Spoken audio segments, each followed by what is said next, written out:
Hare Krishna, Krishna Krishna, Hare Hare, Hare Rama, Rama Rama, Hare Hare.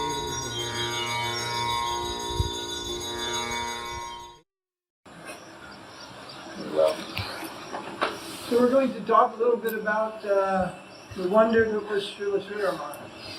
So this is one of the books. Can you hear me? Am I speaking loud enough?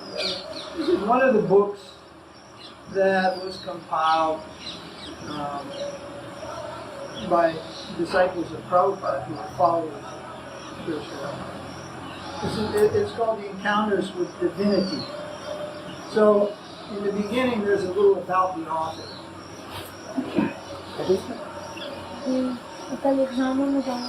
What? So I'll read just a little of this and then I'll speak it, because you know when you sit in a group and someone is reading, that's not the best way to have class and pay attention. If someone's speaking, well, you're more likely to pay attention because he can yell at you. Okay? So I happen to have been the one who wrote this about the author.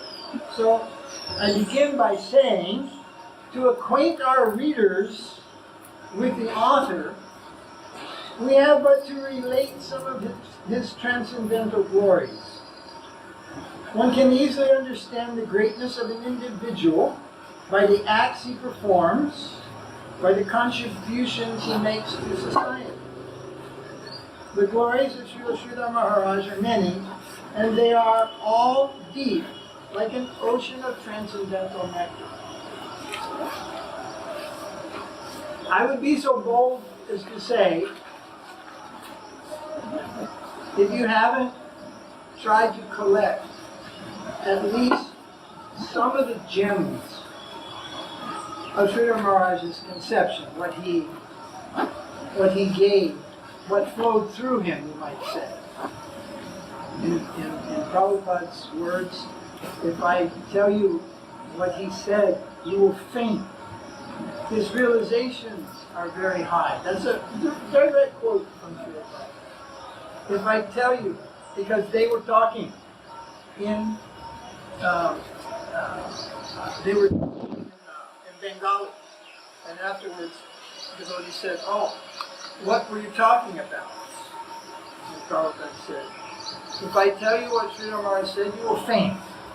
He has very high realizations.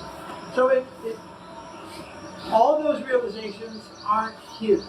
Many of them are his. He has his unique contributions that we can't find anywhere else almost. But most of what he passed on is what's coming through the parampara, what's coming through this succession.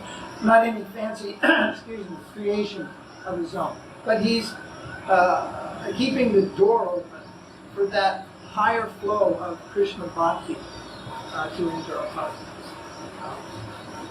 And I touched upon this last time we all met and were talking here, and I might have mentioned that it was a few weeks before his passing away. And I remember this specifically because it happened to be Tripurari Maharaj who was massaging Prabhupada's feet. When Tamal Krishna Maharaj asked him, "Prabhupada, in your absence, is there what can we do about philosophy? Is there anywhere we can go if we need to further an understanding? You've given us all the books and everything, but still questions arise." I'm paraphrasing. In a short question he asked Prabhupada, "Is there anywhere we can go after you if we're lost or confused?" And he said, "Yes, you may go to my godbrother, Deva in Navadvip." And that was recorded. There were 4 or 5 persons in the room. And indeed, that's what happened in due course. A few months later, everybody in the leadership of ISKCON went to Sridhara Maharaj and told him that Prabhupada has told us to come to you, and we have many questions. You'd think there'd be no questions. There were hundreds of questions. And it started almost, you can say, from day one, but it was pre-authorized maybe a month this was given. Sometimes Prabhupada said things over and over and over and over again, like, "You're not this body. Because probably people needed to hear that over and over and over again. I saw him once on the Vyasa here, Krishna Balaram, and I think I was even fanning or something. Anyway, we were all there and I was there. And Prabhupada said, I am not this body. And I thought, actually, even if you were, it'd be wonderful. Prabhupada was so wonderful that, you know, even if he was, even if that's who he was, right? That presentation, that's who he was. We thought that would have been wonderful. It was so Krishnized, his being, his presence. But some things he never said but once, and this one he never said but once. And it did not go unnoticed or unattended in the beginning, but later it was forgotten. It was forgotten. But I'd be so bold as to say anyone who has not got the proper, has not properly received what Sridhar Maharaj was intended to give to us. By what arrangement? Krishna's and Prabhupada's arrangement. Not by his own. And we all do things on our own. We take some initiative, or maybe even a service initiative or whatever. We take some initiative, we do things on our own. We have a preferred size of tilak or whatever it is, however humble we are. Everyone has some preferred initiative. Well, Sridhar Maharaj had no preferred initiative into the preaching of Prabhupada, his godmother. He had no desire to enter there, to interfere, to become a part of it or anything. He was an admirer from the outside. When many people failed to admire what Prabhupada was doing, the magnitude of what he did, Sridhar Maharaj declared he was a Shaktivesh avatar.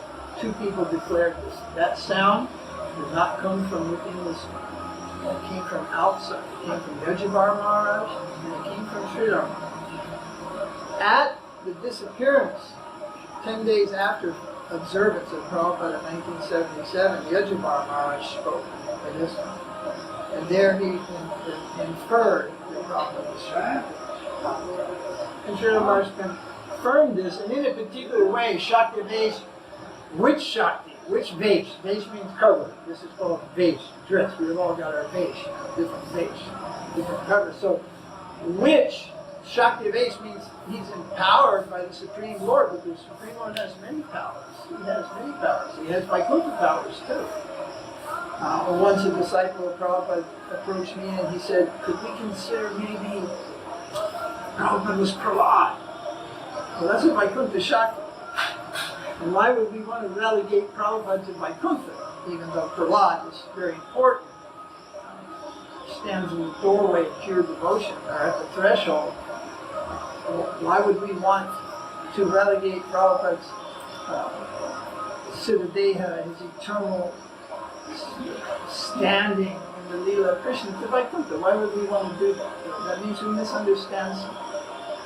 And so I replied, I said, no, that would be both just speculation, and it would not be really singing Prabhupada's glories very significantly to assign him that he's from the Vaikuntha quarter.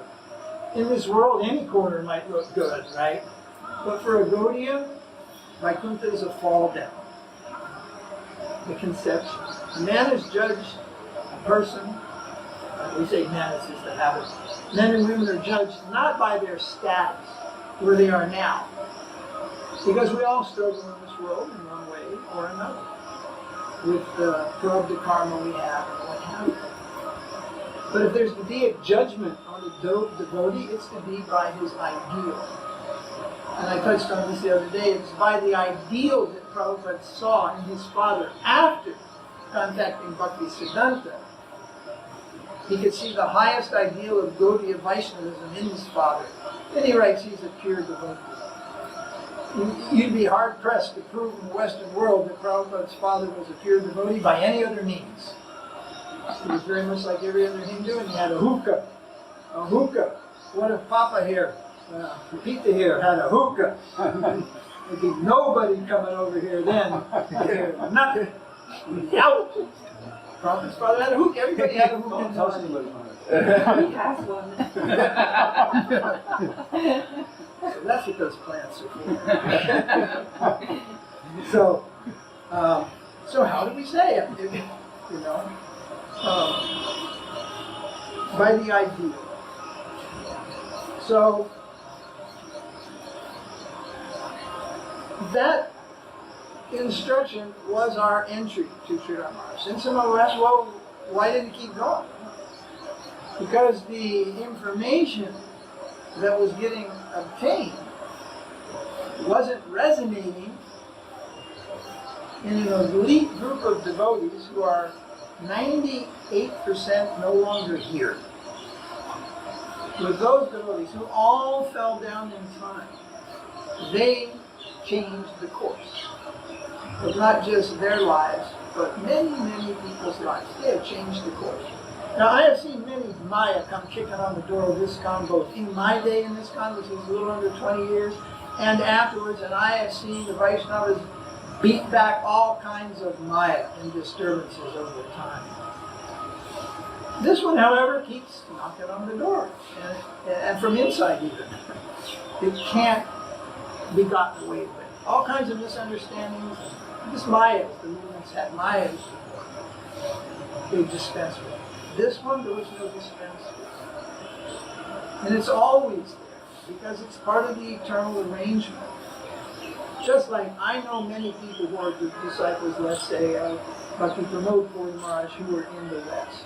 And if they don't read the books of our Guru Maharaj Prabhupada, pretty much they're at great loss. Because we only made, I think, 3 books, two books maybe, of Bhakti Pramod Puri Maharaj in English, and everything else is in Bengali and Sanskrit. So if you learn Bengali and learn Sanskrit, you can listen, read, and hear everything your Guru Maharaj had to say. But if you don't, then where are you going to get your information? Well, classics, which is the way most devotees receive their information. Most devotees aren't big readers. And reading alone is sometimes better off not even reading. The first time I read Bhagavad Gita, Prabhupada's Gita, I read in the introduction that this book should not be read alone. It should be read in a company of devotees. When I was living in like a tree house in an island in Hawaii, and there was nobody else. So the first instruction I followed of Prabhupada was not to read the Bhagavad Gita, because there were no devotees. But when you read, you hear your own mind. You hear your own mind. And your own mind was infamous for playing tricks on you, even when hearing the absolute truth. Oh, that makes me remember the changes, which I've only recently become aware of. Unbelievable. It's another topic. So the course should have been without disturbance. But disturbance came. And there was objection. And the bulk of Prabhupada's movement separated from Sridhar Maharaj. What is the year? 81? 81, 82 is like snap. It's like seeing ships at sea. But what they fail to understand is, you're the little tugboat lost at sea. And Sridhar Maharaj is just massive like Star Trek ship, mothership. It's going to bring them in. And it snaps. And they go adrift. And now we are 30-some years adrift later. And I am absolutely shocked at the things which have crept in to the greater Hare Krishna movement around the world. Absolutely shocked. So what I did when I wrote this introduction, I just took a look at some of the contributions of Sridhar Maharaj in terms of his writing. So I'll just speak a couple things about each one. You may be already familiar, or maybe not. He wrote a poem called the Sri Sri Prabhupada Padma Stavaka. It's 11 verses, I'm not sure how many. I don't remember right now. This song they're prayers to Bhakti Siddhanta, glorification of Bhakti, like pranams to Bhakti Siddhanta. They're written by Sridhar Maharaj. They're chanted in almost every Gaudiya Math in existence. They are the standard. Everyone adopted those prayers. And we tried our best to find it, whether it had been written or what, but we couldn't find it. But it was common knowledge way back in the day that Prabhupada wanted these prayers to Bhaktisiddhanta that Srila Maharaj had written to be sung in his temples also. But there is no recorded, written conversation about it. Achutananda wrote us just the other day and informed us that he had sung that song. Yeah, in the presence of Prabhupada, and Prabhupada liked it very much, but he was also didn't know of any specific, this is the person that was told. So it was more or less a hearsay, but it's obvious when you see the prayers that they're being very, very natural. Just like painting the Gaudiya Math logo on the front gate of ISKCON in Mayapur. Why would you want to do that? You know, it'd be like me painting the ISKCON lotus and writing ISKCON into it, you know, and putting it on my gate, you know, as to say, look, I am also ISKCON or something. I don't do that. Why would you do that? Unless you wanted people to identify you with that. And who would those people be? These God brothers, who are not all in harmony and in praise of Prabhupada as Sridhara Maharaj was. So this was a very important poem and was much adored by all the disciples of Bhaktisiddhanta. The next one is the Bhakti Vinod Viraha Dasakam. This is 10 prayers that Bhaktisiddhanta, when he read the prayers, he was shown the prayers, he read the prayers, he said, Sridhara Maharaj did not write these prayers. And everybody was like, oh no, he did. Sridhara Maharaj did not write these prayers. Bhakti Vinod wrote those prayers through him. This is what Bhaktisiddhanta said. So, start to ask, who is this gentleman? Who is Sridhara Maharaj? We hear the praises of Srila Prabhupada. He will do how Babaji Maharaj or someone was there and says that Bhaktisiddhanta said, no, you will not go, but he moved his hands where he will go, and he pointed to Prabhupada when he was still a householder in the 1930s. Just first initiation. No, actually, he got first and second initiation in the first initiation. Prabhupada got first and second initiation at once. So anyway, Srila Maharaj was called Shastri Nipuj, scriptural genius. And not just from the point of mundane study, but from the point of transcendence, understanding the inner meaning of Shastra, what is said and what is hidden behind what is said. Very important. And if we want those things, you have two choices. Literally. You can come to Sridhara Maharaj and get those gems, or you can go to the Sahajis and get those gems. You can go either place. The difference is, one has cash inherent value, and the other is worthless. The Sahajiya gem. So, I want to give you one of those gems, and just stop talking right now and say, please read this. And it explains Premadama Deva Stotram, another important contribution of Sridhara Maharaj. Prapanam Jivanamritam is explained here. And finally, the Sri Gayatri Nigudartha, his commentary on the first verse of Gayatri. And this is not just important for Prabhupada followers. This is par excellence for our whole Sampradaya. Because there is no commentary existing on the Brahma Gayatri. Now, you've all heard in Bhagavatam class, from the sound of Krishna's flute came the Gayatri. And Gayatri became the mother of the Vedas in due course. So, if we make a statement from the Vedas, from the Vedanta, and of course we take Srimad Bhagavatam as the commentary on Vedanta, so we make our statement from Vyasa's own commentary, and that is that the supreme ashraya, the supreme shelter of all living beings, is who is it? Krishna. Radharani is the supreme shelter. That's the highest message of Bhagavatam. And that is revealed in between the pages of Bhagavatam, not directly, but it is referred there. So that is the conclusion of the Gaudiya conception of Bhagavatam, that the ultimate shelter, ashraya, the living entity, is indeed the lotus feet of Srimati Radharani, and it's called Radhadasyam. So, someone may say, well, if that be true, then you have to show how that's present in the Gayatri. Because it's the Gayatri that gave birth to the Vedas, and it's the Gayatri that contains all the conceptions of Vedas. So this one you speak of, you have to demonstrate. So in our Sampradaya, it was said that Jiva Goswami wrote the commentary for Brahma Gayatri, demonstrating that this is also Brahma Gayatri leads to Radhadasya.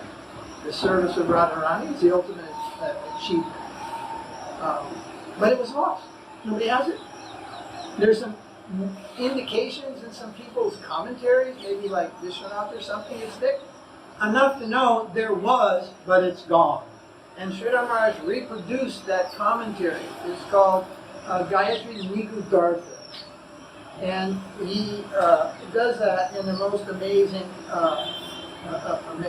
way in establishing the Gaudiya conception in Brahma Gayatri.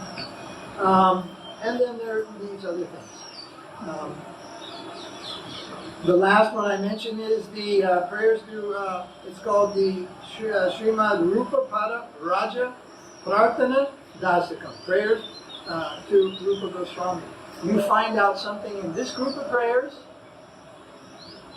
which is very important. And I'll get to that in a minute.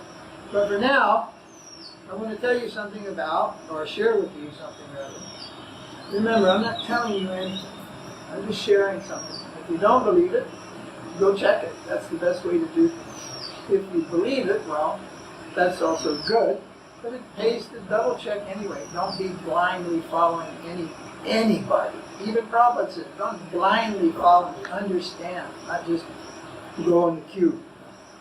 Okay, so I want to say something about Prema Dhamma Deva Stotram. That's this book.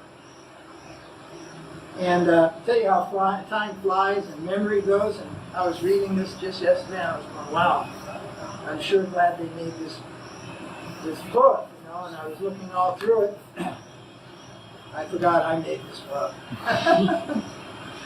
Well, Ramdas and Mandala paid for it, but I did everything else. So time flies, you forget. You know, it's just busy one service to the next service to the next service. This is so important. But I want to bring your attention to verse 42 of this. And hidden in this, or not hidden, it's there in this verse, is a very valuable gem, necessary in the overall panoramic view of Gaudiya Siddhanta. The overall panoramic view of Gaudiya Siddhanta. This is a very important thing. I'm very bad with Sanskrit, even at my best I'm bad, so I'm not going to sing the Sanskrit. It's a beautiful tune of Govindaji. You know, we learned that tune because we heard the tune. But I've shown this to Sanskrit scholars in India, and they just go, first verse is the easiest verse. You just show them, take it to a Sanskrit university and show them, they go, Deva Siddha Mukta Yukta Bhakta Vrinda Vanditam Bhakta Nama Sindhu Dhamma Dhanya Dana Sagaram Prema Dhamma Deva Made. And I'm thinking, you think of the mud? How would you learn that tune? If you know Sanskrit, the tune is written right there in the meter of the Sanskrit. Very beautiful meter of this book. Anyway, to the point.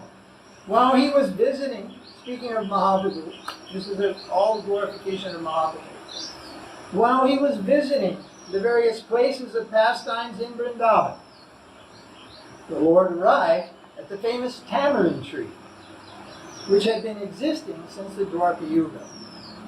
So, we reckon that tree was still here when all of us came, but about 24 years ago, the emily tree disappeared, departed. And all that's left of it is the wood trunk. And some people are saying it's very inauspicious that after 5,000 years, we have to witness the disappearance of the tamarind tree. Now, of course, it's replanted. Another tree is growing there, and the big wood one is still standing there. They say from Dwarka Yuga, that tree. He, Mahaprabhu, sat beneath its branches. And when he saw the dancing waves of Yamuna, the memory of the Jalakeli was aroused within him, and he became immersed in thoughts of those confidential, sporting pastimes of Lord Krishna with the gopis. in that secluded place, undisturbed, his whole being became pervaded with thoughts of Srimati Radharani, her beauty and her sweetness. His place, this place, okay, now I'm going to skip this sentence and come back to it. I sing with joy the unending glories of my golden Lord Gaurasundar, the beautiful and divine abode of pure love. So I dropped this one sentence, which is the gem. So, everyone we know about Indicata. Do you know about Indicata? You know where it is. It's hard to find these days. But on the parkrun, you see it's all done up, and if you've been in there, and it's also, people have different memories of that place according to who they are in there. But ultimately, why is that place? That place, why is it important? Why did it get some status? Is it just another place on the parkrun or some status? And no, if we went there in the parkrun, our first days in Vrindavan, then someone probably told us that this is the place where Mahaprabhu came, and he would sit here daily and he would see the Jamuna and remembering so many things of his Vrindavan Leela.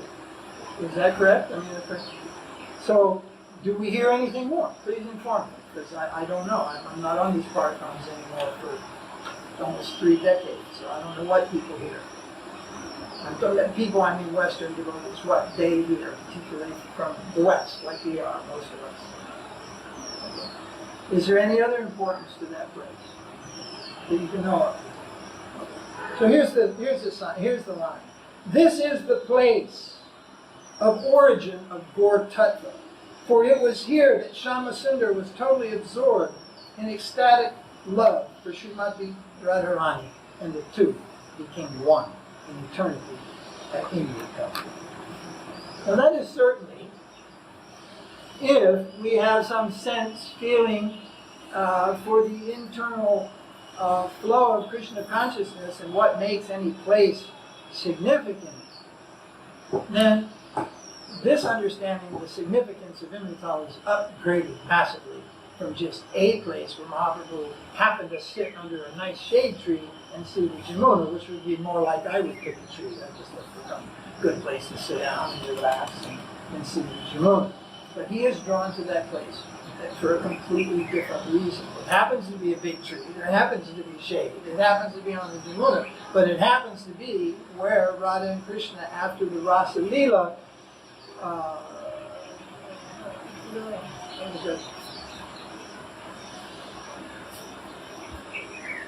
Rasaraj Mahabhav Dwai Guru. Rasaraj is Krishna. Mahabhav Radharani is that place, Dwai Guru. That is where they became one in eternity.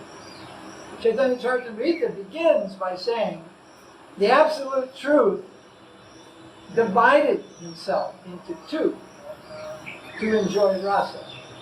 Now again, the two have become one. So in eternity, Mahaprabhu is there, eternally. Depends on where you start your reading, who came first. Radha and Krishna and Mahaprabhu is an evolvement of love. They merged together, two in one. Or he is originally one. He divides himself as two to enjoy rasa. That's what Caitanya Charitamrita says. Then again, he has become one. Again, that word again, back he becomes one. So in some people, some Vaishnavas have more emphasis on Krishna Leela and all things Krishna. And others will have maybe even more emphasis in Mahaprabhu Leela to the ultimate extreme, that he is the original Supreme Personality of Godhead, from which Radha and Krishna have come. And Radha and Krishna have again come back to this one. So this is like a circle. It's eternal. Now, we say Krishna and Rama, it doesn't matter which one came first, it's a circle going on. Well, that's okay for general people. But if we think that it doesn't matter, and Ram Leela and Krishna Leela, they're all the same, then we're on our way to become Pakka Hindus. Hindus have no discrimination. They're just Manjas, gone Kanishka, gone gold-plated. Now that's Hindu. And Prabhupada said if you scratch them long enough, you get to the gold plating and you'll get to the Mayavadi underneath. Hinduism. Right here in the Praj. There's some, there are people here don't even know who Rupa Goswami was. There are people in this town that never heard of Rupa Goswami. And some of them run ashrams, Mayavadis. I used to have an ashram right next to my place. They were the Ramnadis. They look like Sri Vaishnavas. They worship Vishnu for moksha, for liberation. I never heard of this. What are they doing here? Who should be here? Vrindavan, right conception. If you're a gem collector, this is a gem. The next time you go there, you know that this is the place where Radha and Krishna became one, under that trunk of that tree. And Mahaprabhu sat there, remembering all these things. So, these are the things we are to remember. So it was nice that for 30 years I could remember that, yes, that's where Mahaprabhu sat when we came there. And that was of importance.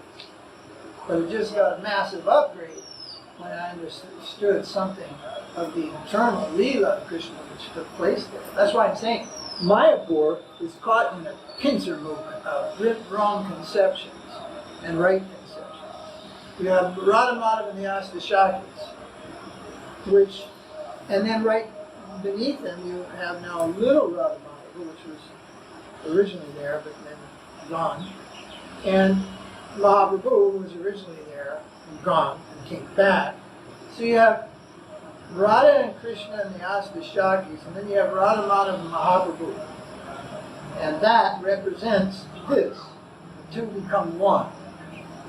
So what's that got to do with the huge 7-foot Astashaki Leela in the background? How does that connect? And what's it doing in Mayapur? Why is that there? Why would you establish one altar, which is the highest conception in Gaudiya? Is Mahaprabhu standing with Radha and Krishna. This is given by Bhakti Siddhanta. And that's why Prabhupada in Mayapur, he put the deities like that. You go across to the mud, that's what we see. Govinda Sundar, Gauranga Govinda Sundar, Gandharva Govinda Sundar. Everywhere, and even in Calcutta.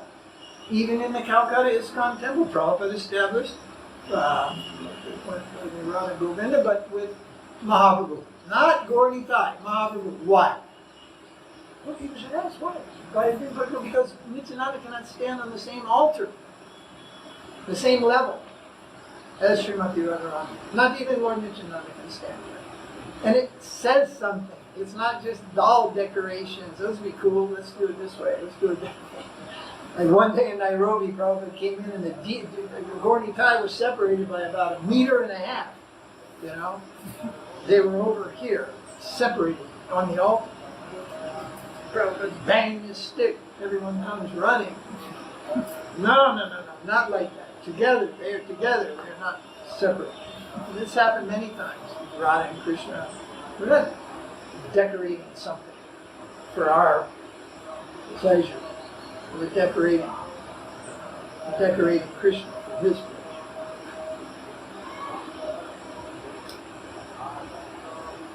There are many nice things in the books of Srila Sridhara Maharaj. And if we have proper regard for them, and if we can find some service connection to the source, and this is a big thing. This is a big thing. There's no escaping service. You know, it's just like there's no grabbing and replenishing your stocks, my stocks, of anything, and thinking we actually got it. You know, when we go to steal the conception, we just not offer proper respect, recognition, appreciation, and if we can, some service. If that's not there, and we try to go away with any part of the Vedas, like a Mayavadi reading the Bhagavatam, what does he get? Gyan, gyan, gyan, gyan. No bhakti, no bhakti. Bhakti has strings attached, and that's service. So, but a type of service is proper glorification and showing proper respect. is also in that same line. Like, people ask me about the West, well, what about these arranged marriages in India and Hare Krishnas and all this stuff? And I say, well, first off, the dowry is the the girl's share of the what would be given to the sons is given to the daughter in dowry. That's her share of the family wealth. She gets to take that. That's originally the idea of dowry. That's her share of the family wealth. She's got to live in another house, so she takes this dowry. You see, first is duty. These arranged marriages are accepted out of duty. It is a duty of the parents to find the wife or the husband for their daughter or son. It's the duty of the son and the daughter to accept the arrangement of the parents. First duty. And then develops respect. You like it, you lump it, doesn't matter. Do your duty. If you do your duty, it develops into respect. And respect develops into love. And there's a much higher, less divorce rate amongst arranged marriages than there is amongst love marriages, because love marriages tend to decline. Whereas arranged marriages, they build upon something higher, duty. And that develops respect, and that can also develop into genuine love that is felt amongst humans, in family, etc. Children, family, wife, etc. So duty is important. So it is the duty of one who receives knowledge, and this isn't any gyan, this is bhakti gyan. This is, and to you now, that might not sound like a very significant thing. Oh yeah, that's interesting or anything. But if you're in the whole, what do they call the chain link of what's going on in the devotional world, on the internal plane, then that little piece of information that lies here in one sentence is a quintessential value for you to know in its deepest sense. Because the deepest sense of Mahaprabhu's movement, as I said the other day, is not just Sankirtan and book distribution and these things. That is not the highest sense of Mahaprabhu's movement. He's for himself, foremost. It's a Christian conception. In the last week, I've had 3 people ask me to pray for him. How are we supposed to pray? So I looked it up. I mentioned it last week, and I looked it up in Bhakti Rasa Rita. The nature, the essential character of Vaishnava prayer. And none of it had anything to do with getting free from disease, not dying now, maybe later, of course, but not now, or, getting out of transit when you're stuck in Istanbul in the middle of a coup.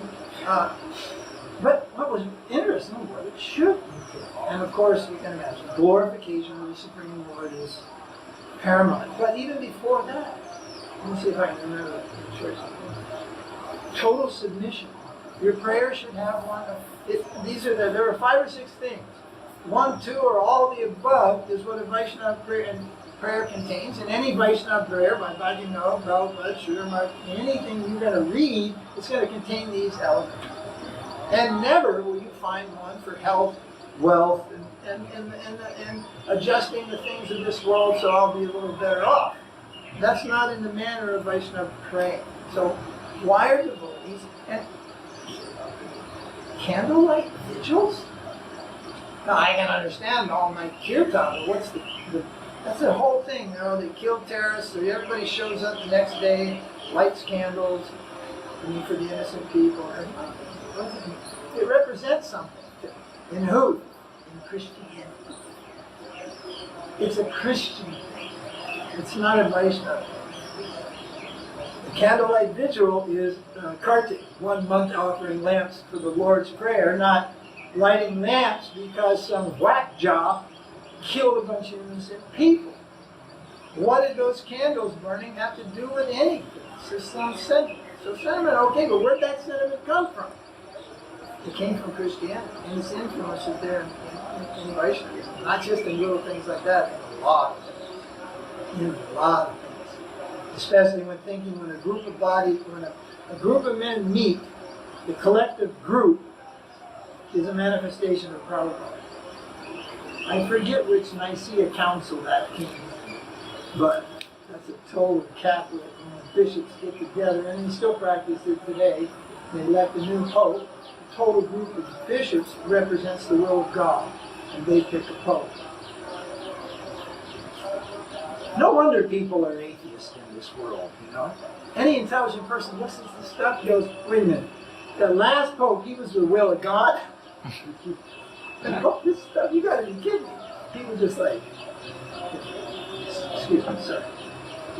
No, actually, Christianity has done more to spread atheism than any other thing in the world, because their arguments for the existence of God are as lame as they get. They're as stupid as they get. The world is 5,000 years old. All these things. Animals don't have souls.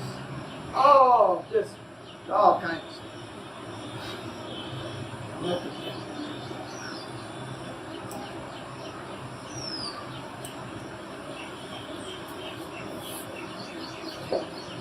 stuff. I'm sorry if I bored you at any time. A very silent bunch here. I don't know what's going on. If my entry into the property is any success of today's lecture, no comments necessary, please. Not a lecture. I don't give lectures.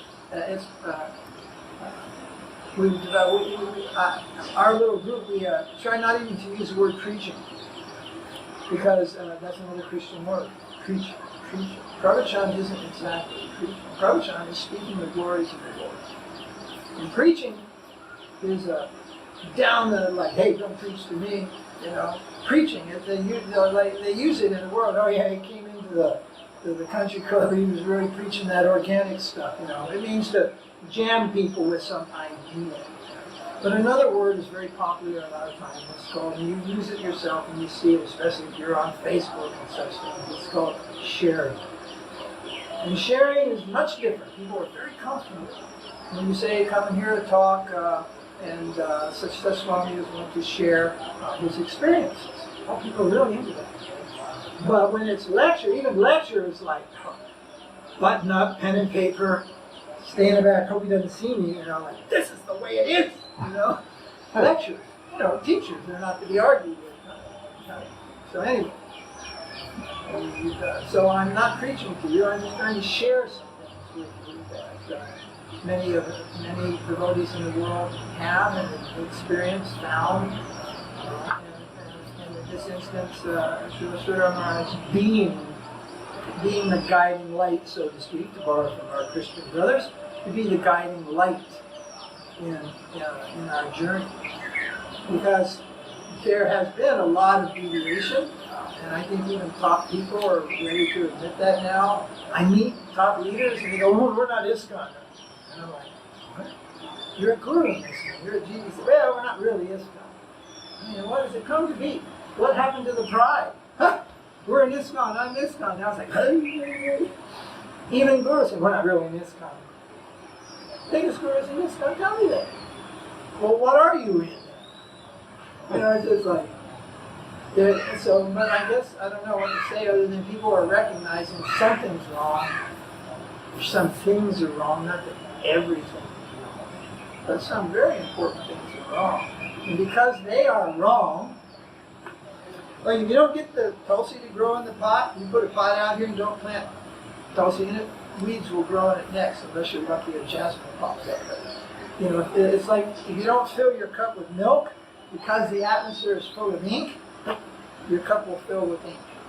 So because of rejecting the right thing, the reaction is they have to accept the wrong thing. There's no neutral ground.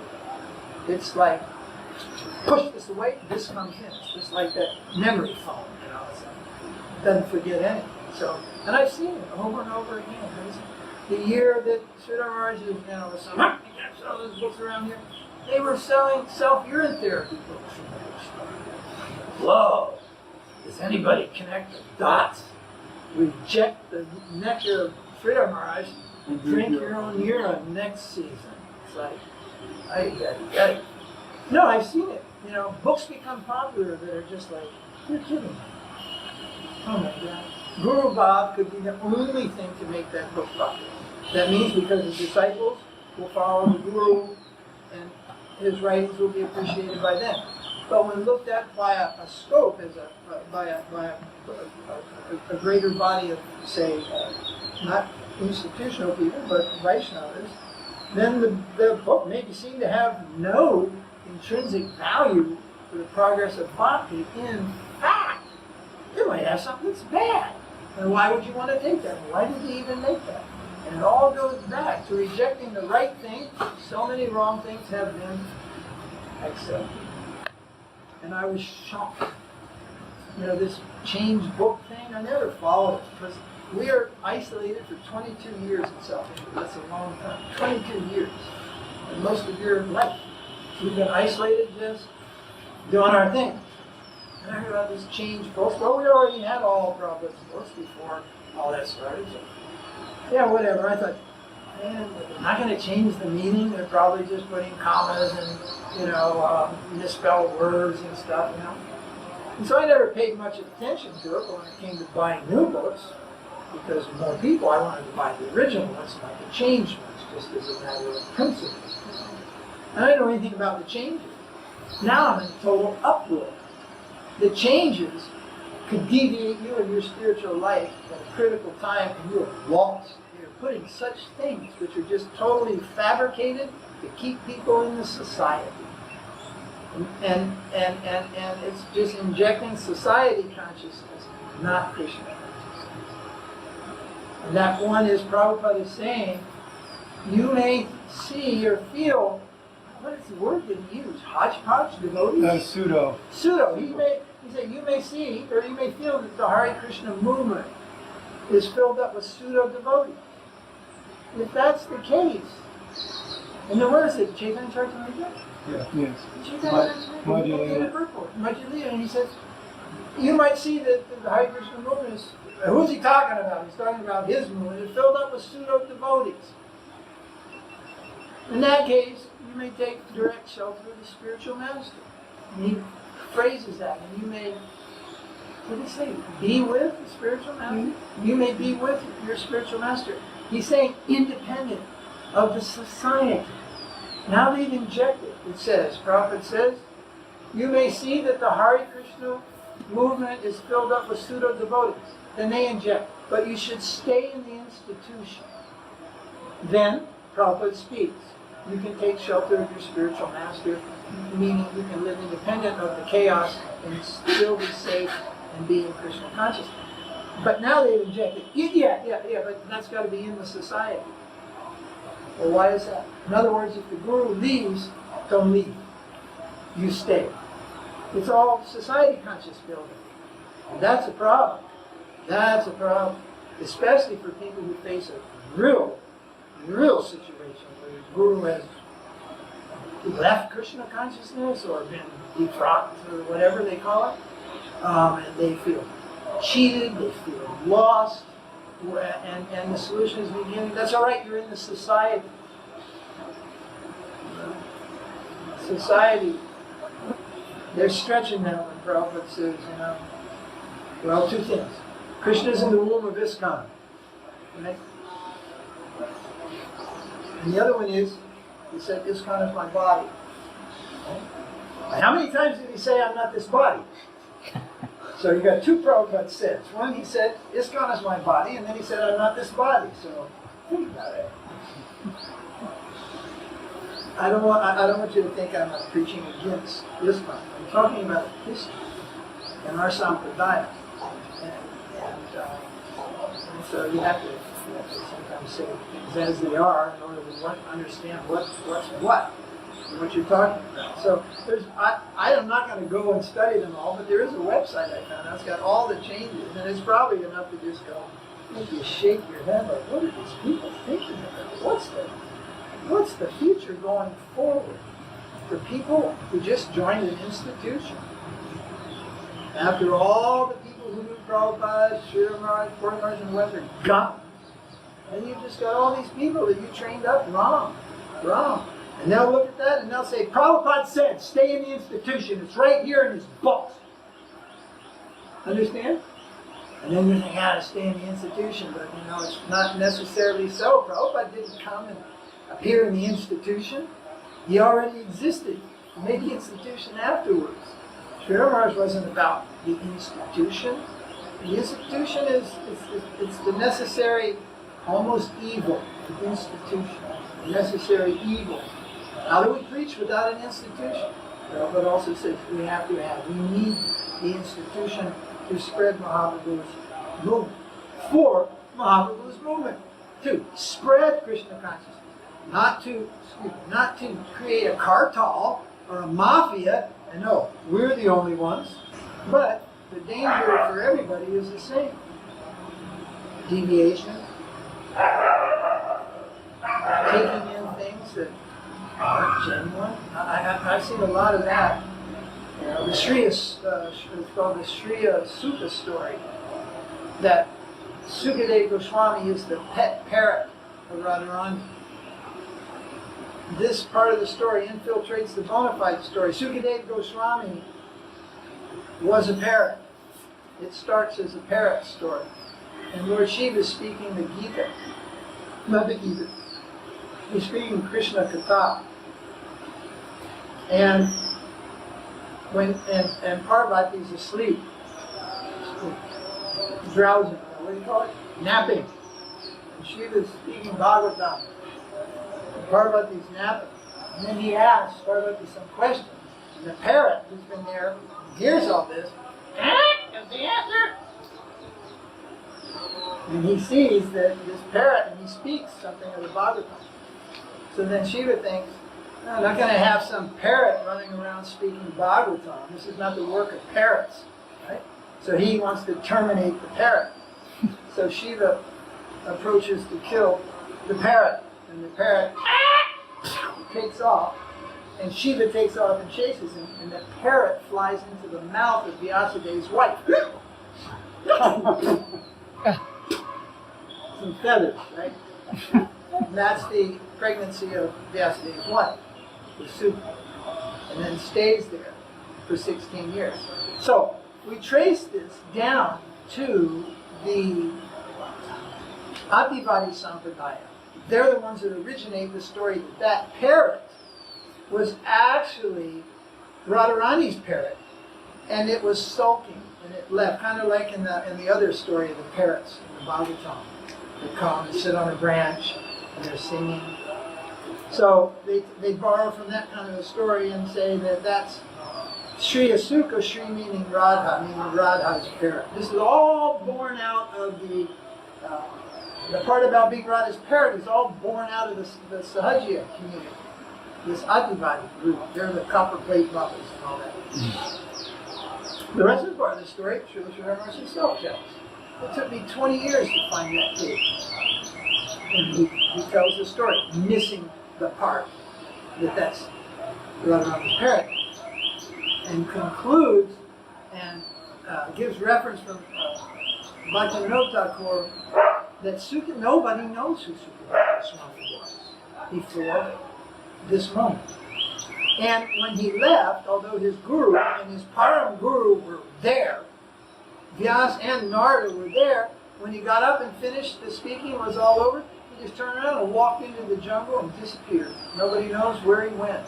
Nobody knows. Sridhara says, nobody knows where he came from, and he went back into the unknown. And he is the example of causeless mercy. And he quotes Bhaktivinoda. Like an example of causeless mercy, right from the forest. Make this all happen. This entity. How he enters, this is all just Krishna's arrangement. He has no prior, and he says he has no position in Vrindavan. Sukadeva Goswami. Came from the unknown, went back into the unknown. It's like the postman that just delivered your brand new safe deposit box or something, or you order some gold online and a whole bunch of gold coins just arrived. The guy who brought it's gone. It's like, oh, where'd he go? Give him some. Gone. Came, it's gone. Nobody knows it's there. So that kind of did the story of he's Radharani's parrot. But then that wasn't good enough. We had to find out where this comes from, because Tirtha Maharaj's group, Tirtha Maharaj over there, Tirtha Maharaj, they accepted it. So many people say, oh, Gopal Champu. We shredded it. There's nothing anywhere in any bona fide Gaudiya literature that says Sukadev is the parent of Radharani. But that is massively popular, especially it gained ground through Narayan Maharaj's people. That was a super story that ISKCON didn't have, so that story would put them at a disadvantage. And then they start telling the story. Shiva and all these people start telling that story, and it's been told to thousands of people. It's totally bogus. Not totally bogus. Part of the story is true, and it ends in a completely different way than what the additive Sahajya part is. We found out many additives, like Jesus in the Vedas during the British period, interpolations in what's Brahma Vaivarta Purana, or one of those Puranas that speaks a lot about the future and things, the past, the future. It's one Bhavishya Purana. Yeah, I think it's Bhavishya. They put all these verses, Isha, somebody called Isha from the Middle East, and these are all stuck in during periods of time. The Christians did that and stuck Jesus into the Jewish writings of Josephus. They just stuck in a verse that talks about Jesus. It's not there. They put it in 1,000 years later because there's no evidence of Jesus. There's not one single word that mentions his name. There's nothing. Absolutely nothing. Just books that are written hundreds of years later. Very interesting. No historical account of that person. But it's true, Bhaktisiddhanta's 64 rounds was the standard. Even Mahaprabhu's time, it was 64 rounds. The only thing that's going to take the place of that is engagement. If we have engagement, because Astakaliya Leela means 24 hours engagement. So you're supposed to be so burned at the end of the day from service when it's tired that your actual activity of sleeping is a service to rejuvenate yourself, to wake up in the morning and do it again. There is 24. The Sajis want to meditate on flower garlands and all this kind of stuff. But if you ever been to their temples, deities are usually neglected, scrubbing them, mopping them. They don't have a clue. They don't do nothing. But they sit around and meditate on flower garlands and making this and doing that. But you can so for devotees to think that you're engaged in something lesser is a total misunderstanding of the sadhana of Raganuga Bhakti. There is a higher sadhana, and that's nirjan bhajan. You don't have to move your lip even. Your heart is just there. You're doing everything, services through the name to Radha and Krishna, the name none different than the Leela. Such entry is there for nirjan bhajan bhaktas. I haven't seen them around lately. We belong to the Scribbinam Muppanam Sampradaya. You know that one? We made a sloka in English Sanskrit at Radha Damodar. We put it up. It said, Shravanam Kirtanam, Damodar Bhajanam. In other words, hearing and chanting is our bhajan to Damodar. Shravanam Kirtanam, Damodar Bhajanam. Scrubbanam Mappanam, Damodar Sevanam. Scrubbanam, cleaning. Mappanam, scrubbing and moppanam, right? So one day, these two big pundits, these Shastris, are in front of the sloka having a whole debate, of the Sanskrit structure. And they're looking at the scrubbanam. That's right. Moppanam. And the Goswami, they loved it. It was there for years. And finally, still there. Where is it now? It's in the corner. We're going to put it in the bookstore. Reprinted, it's faded now. Yeah. Scrubbing and mopping them. So, that scrubbing and mopping them that we do, Prabhupada told one artik in Vrindavan is worth 1,000 artiks outside. I mean, he's talking about LA, New York, outside our temples. Also, he was very clear, Krishna is only worshipped in Vrindavan. All Radha Krishna deities in ISKCON temples are actually Lakshmi Narayan. Krishna never leaves Vrindavan. So, we have our Radha Madhava in South India, but our mood of worship is Aishvarya, outside. Aishvarya is everything. In Prabhupada's LA, it's Aishvarya worship. And it's not supposed to change into some rasic worship.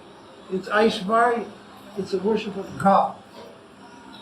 Krishna, on the other hand, is here in Vrindavan, and that same worship takes on other sentiments, which cannot be read properly by the world. So you can't show Vrindavan's sentiments, actually, out there in the world. They don't fly, in other words. The world isn't the suited place. Even Kurukshetra failed to provide the proper place. You know, you heard the story, not story, but the incident when when Krishna goes to Kurukshetra. At one point, the Brajavasis go there also, and first Krishna meets Nanda Maharaj and the cowherds and the Vatsalya section. He appeases all the parental section and friends and everything, and then there is a meeting, and he meets there with Srimati Radharani. But they cannot progress in their pastimes because the environment is not proper. Krishna cannot perform his intimate pastimes with his devotees outside Vrindavan. Nowhere. At Kurukshetra, so it doesn't happen there. At Dwarka, some more favorable atmosphere for intimate relation with his devotees, but still, it's a dabar. It's like darshan of the king. Like we're supposed to see the deity as we were going to see a king. When you go to see a king, you don't go to see a king. You listen to the old, you will present yourself before the king. So how you look, everything, you're the one being seen. So actually darshan is not you seeing Krishna. Now that's there, of course. But the more important part from us is how much we can see Krishna, is Krishna seeing us. And when Krishna sees us, and his pure vision corresponds with our pure heart, then we can see Krishna. But otherwise, if he doesn't see purity in us, we don't have the purity to see him. I remember once I liked to think of it as some sort of a realization. It was quite a long time ago, and I was in Sankirtan in New York, and the Mangalarti Radharani seemed to just be smiling and unbelievable. It just seemed like she was smiling so bright. You know, Mangalarti in those days, just the deity lights were on. I don't know how they do it now. And I said, she's not smiling at me. I could understand that, and most of my Sankirtan partners and people around here, we were all struggling with the modes of nature, struggling with our senses. And I said, she's definitely not smiling at me. And then you just turn your head and see Prabhupada on the Vyasa and go, yes, of course she's smiling. And how important it is not to block Prabhupada's vision of the Vyasa. I don't know if they do that anymore. But he, at Mayapur, even had ropes put up that nobody should be between the Vyasa and Prabhupada. Even during Guru Puja with 1,000 devotees, he made ropes they put up, and they went all the way down so that no one could get from this way to the Vyasa. And you would crowd around him, and even in a Delhi Pandal, once I went to serve Prabhupada and I had my back to the deities, Gaurnitai deities, I leaned forward. Don't put your back to the deities. Sorry, Prabhupada. He was very conscious of these things. So, Prabhupada enthusiasm cannot overstep its bounds. And I'm not just talking about standing in a walkway between the Vyasa and here. There are many obstructions where we may, in our enthusiasm, find that we're actually doing the wrong thing and getting in the way. And Sridhara said, the road to hell is also paved with good intentions. That's not good enough.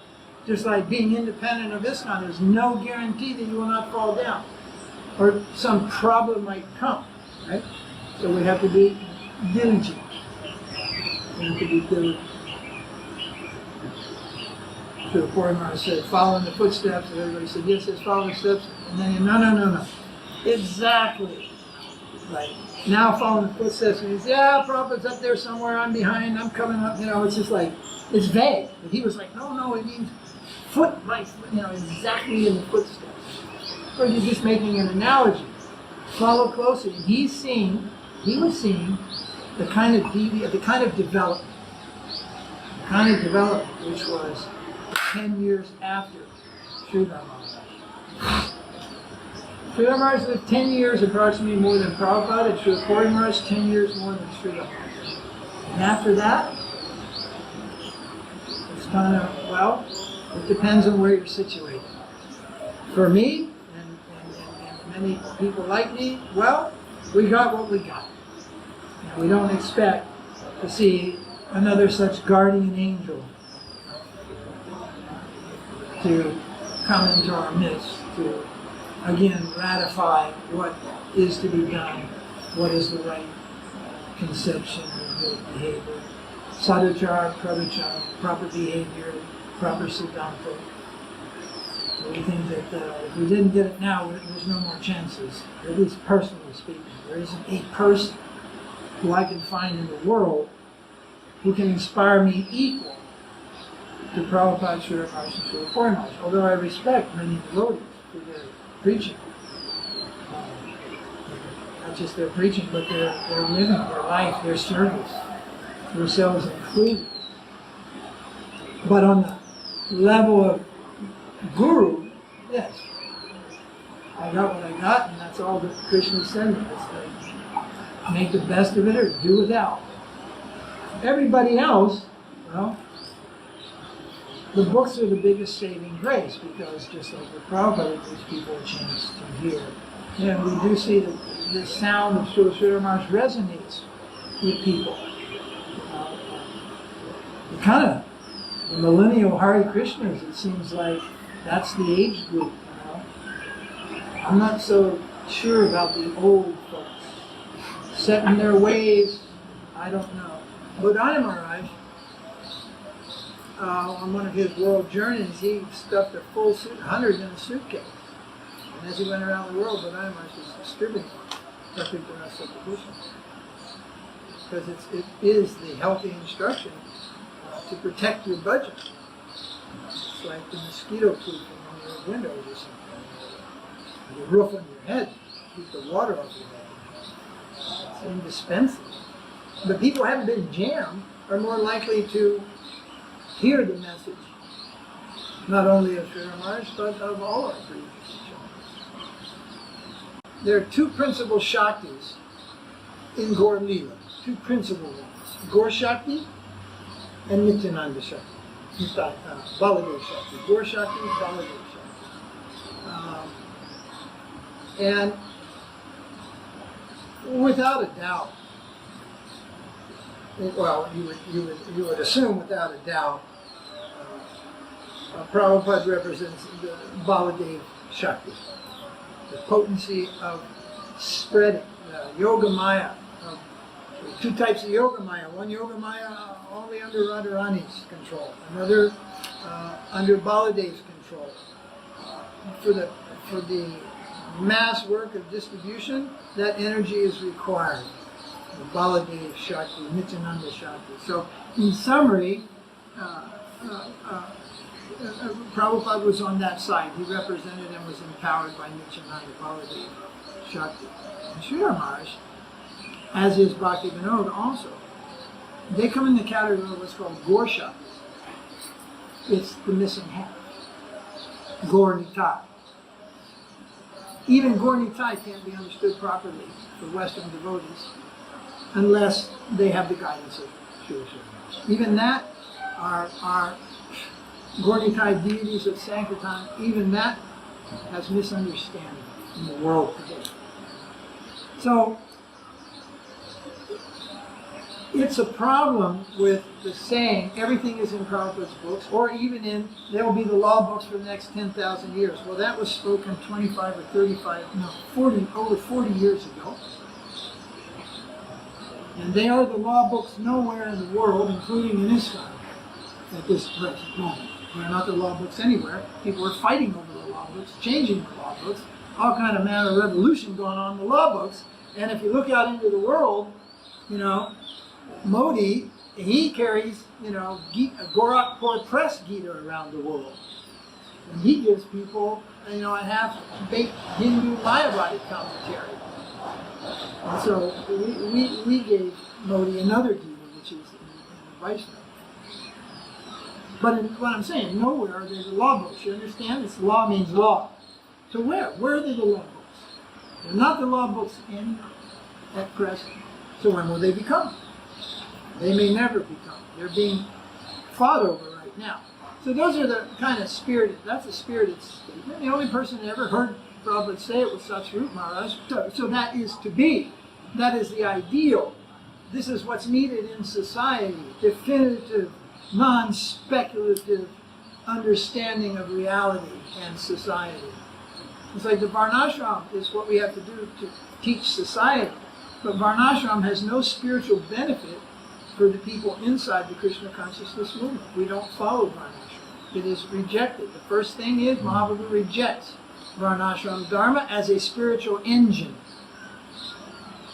towards the plane of bhakti.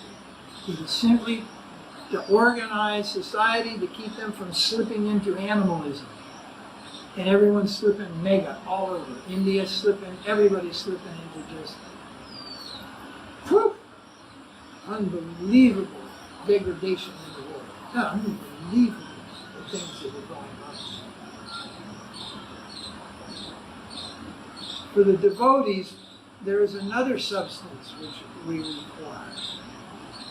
And throughout, it is not always that one always gets everything from his guru or her guru. It is not always in that case. There are historical references, and there are just many other references in the field of practice.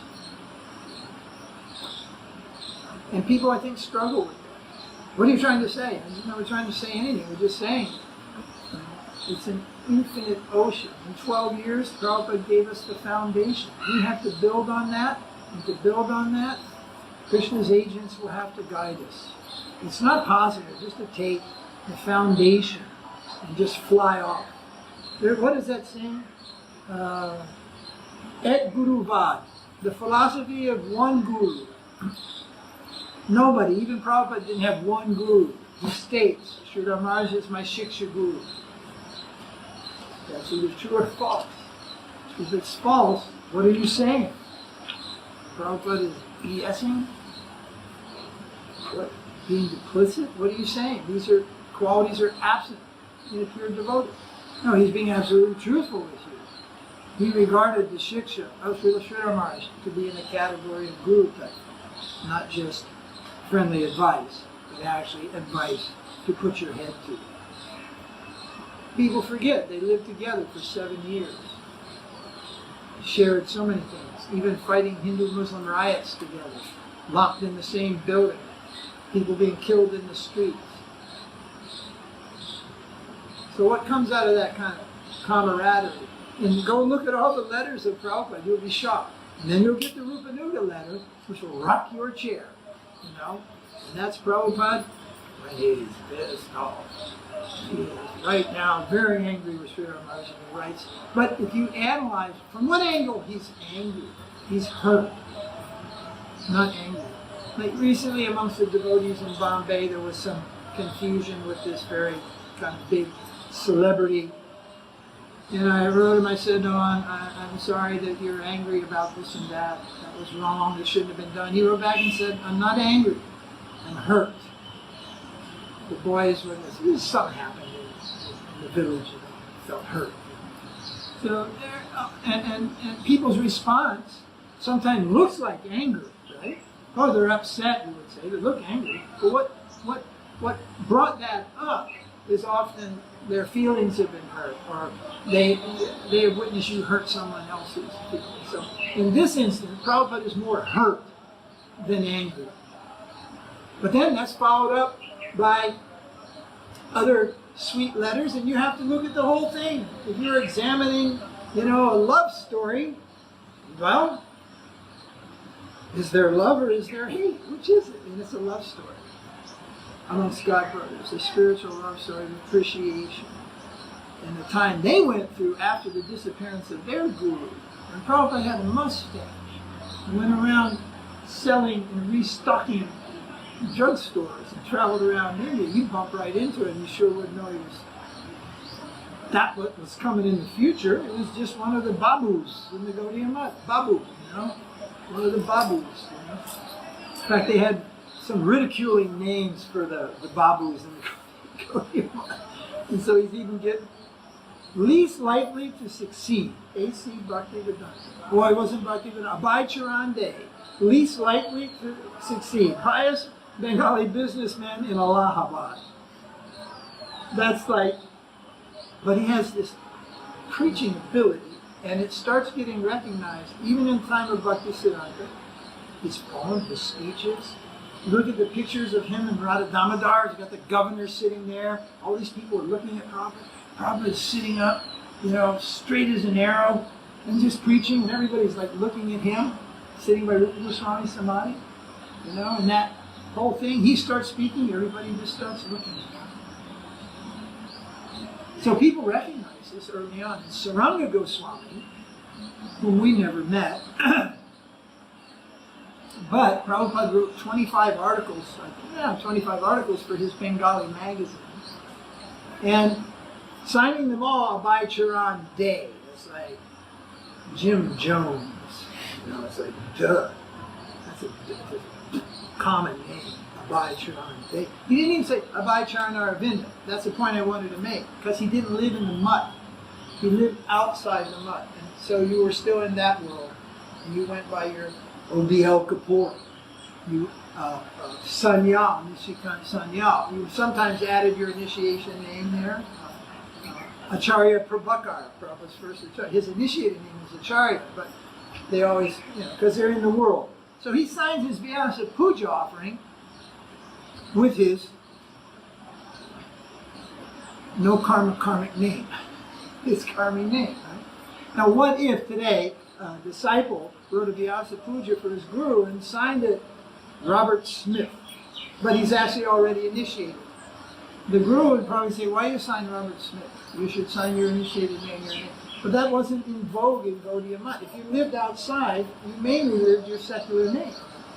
So he wrote his Vyasa Puja offering. So Saranga, by the time the 40s rolled around, by the time 1942, he thought, we can't have this anymore, you know. We have to have a title for this preacher, you know. He needs a title. Because everybody in those days had names that you couldn't fit on a single line of a business card, you know. I mean, you said big titles, you know, Bhakti Shastri, Kunj, this, that, you know, all this stuff. Kings had names that long. And Prabhupada's Abhay Charan Day. And that's when he became Bhakti Siddhanta Das. And we have Prabhupada's signature on the League of Devotees papers. It's on the backside. Or no, it's on, where he scratches something out, and then he has to initial it. And he says, alias, Bhakti Siddhanta Das Adhikar. Alias Abhay Charan Aravinda Bhakti Siddhanta Das Adhikar. Next year's name changed to Bhakti Vedanta. First name change by Saranga. Next year, name change again. And his name, Bhakti Vedanta. So the disciples of Bhakti Siddhanta felt, Siddhanta is our guru, Abhay Babu is a good preacher, all that, but our guru, so they changed his name to Bhakti Vedanta. That was Sridhara Maharaj who gave him the name Bhakti Vedanta. And that wasn't, now it shouldn't be told, oh, just Sridhara Maharaj. No, that's not what was happening here. Bhakti Siddhanta was recognizing Prabhupada through Saranga Maharaj. And he's giving this title, what? It's not quite the appropriate. So they back up a little bit, analyze, and re-give him the name. And it's understood that he's being, this is coming from Bhakti Siddhanta, it's flowing through Saranga Maharaj. Then adjustment given by Sridhara Maharaj, then it sticks. He becomes Bhakti Vedanta Prabhu in 1943. That is such a meaningful event that Keshav Maharaj henceforward decides, even before Prabhupada taking Siddhanta, to name all his sannyasi disciples Bhakti Vedantas. Keshav Maharaj takes this decision. Raya Maharaj takes sannyas actually before Prabhupada. He's a junior, and he's a Bhakti Vedanta. And when Prabhupada took sannyas, that's Muni Maharaj. He became Muni Maharaj, Bhakti Vedanta. But there were other Bhakti Vedantas, Bhakti Vedanta Vaman Maharaj and others. They were before Prabhupada became a sannyasi, but he became the first Bhakti Vedanta in the Gaudiya Math. And the way the whole thing was understood, who's there? Who's there? Yajabara, Srila Maharaj, Madha Maharaj, Saranga Goswami. We all belong on the floor somewhere just rubbing foot dust on our heads. This is our Guru Varga in meeting. And they decide the name of Prabhupada. It's not an ordinary thing. Like, okay, let's pick a name. I think this, I think that. Okay, that'll work. Let's vote on it. You can never be sure of the absolute truth by vote. Absolute truth expresses through parampara and ishtadosi amongst devotees. Voting is out. I recommend that as first rule of ISKCON to change. No more votes on anything. And now we'll agree on anything. Agreed. That's how you agree, not by, you lost. Sorry, we outvoted you by 2 votes. You eat it, we do it our way. That's been the history. That doesn't work in Vaishnava circles. And you know what? The absolute truth doesn't descend in that kind of an environment. It's an autocratic environment that God lives in, and he only comes to such places. So, that's the society blanket and protecting is a vast nothing. Can I ask a question? Questions always welcome. Otherwise, we just babble on into it. I think that it's really easy to say, like back in the day when we had wonderful people like Srila Swami and Srila Prabhupada, and they could easily make, correct decision by themselves. But now we don't maybe have such elevated people that have the wherewithal to make one decision for the whole movement by themselves. So that seems like... Yes, because it was never supposed to be like that in the beginning. The one whole movement was never supposed to be one big bowl. It is to be, first off, temple presidents for life. No, wasn't it called centralization? That's it. 2 times Prabhupada fired the GBC means, you're out. There is no GBC. 2 times. Autonomy. There's supposed to be autonomy. Brahmins are autonomous. Prabhupada's institution is to train Brahmins. Brahmins aren't institutional beings. You don't speak the truth, I walk. I'm a Brahmin. Simple as that. Chanaka Gupta, I don't care who you are. It's my way or the highway. It's the truth or we go. Oh, the institution, we stay. That's not a Brahmin. The institution is secondary. And it was set up different in those days. There was autonomy. But there was spiritual cohesiveness. That wasn't autonomous. That was the same. Everywhere you went, you heard the same thing. You went to France, you knew French, you heard the same philosophy. You went to LA, you heard the same. Everything was the same. People would go, wow, all you people have the same philosophy. And I was like, yeah, that's the point. We follow philosophy. But this autonomy and individuality was there. So it wasn't exactly like, okay, do you know there's a Brazilian? No, a Brazilian in charge of Switzerland? A Brazilian in charge of Switzerland? You obviously know nothing about Swiss people. You don't put a Brazilian in charge of Swiss people. Brazilians are very passionate. It's another, the joke is in heaven, the Swiss are the lovers. Anyway. But then there's another thing. What you just said fits the society you're in. What you just said doesn't fit the rest of Gaudiya Vaishnavism bona fide. Because we're not confused. And there are individuals who can take a decision for their disciples in that community.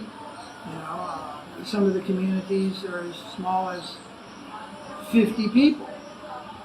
So someone can take the right decision, solve problems, do what is necessary. And now, to think, and I hope it don't sound like I'm coming off too much puffed up, but to think that you'll follow this, or you're prescribing to follow, dedicate your life to this, and that you'll have none of the fruits after a lifetime.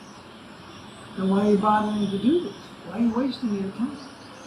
You join Krishna consciousness for what? You want love of God. You want to become pure. You want to become like those great acharyas in the sense, not popular, not famous, maybe, but their purity. We want that. It's a natural state of the soul. We want that. So what do we say to people? We have a process, and these are our gurus, and they have all followed it, but none of them have any realization. They're not self-realized. They're not pure by now. Then why would you? It's like going to university and you go, it's right there on the board. Nobody ever gets a job who graduates from this school. You know, nobody gets Social Security benefits. Or you don't get nothing. But this great person establishes school and all his teachings are available. But nobody who's followed them got any of the fruits. That might be acceptable in Islam, but it's not acceptable in the Gaudiya Sampradaya around the world. I know devotees in Hungary, they're at the tune of 1,000. I know people who have never read Prabhupada's books or any part of it. Never. I know hundreds of devotees who have never read Prabhupada's books. And they speak English because their guru is Srila Puri Maharaj, or their guru is Sridhara Maharaj. Their guru is somebody else in a bona fide line. They have the right understanding. They have realization also. It's no credit to our guru to say, yes, I did this for 50 years, but I'm a Kanishta, I don't have any realization, I don't know anything, this and that. It's no credit. It's no credit. It's no credit to be a big boaster either. But you have to, the Manasamhita says, don't be a coward. You have to take the seat. In those days, the seat of your guru after your guru. Manasamhita. The disciple shall take the seat of the guru and continue to work. That's the way it was way back. Now things have changed. Gaudiya Math tried to make Bhakti Siddhanta Ritik for Gaudiya Math. They tried many things, but the only one that works is when disciples follow the spiritual master and live up to the standard of the teachings of Mahaprabhu. Then for the next generation, they are seen as the guardians. But if we stop this, there's no solution.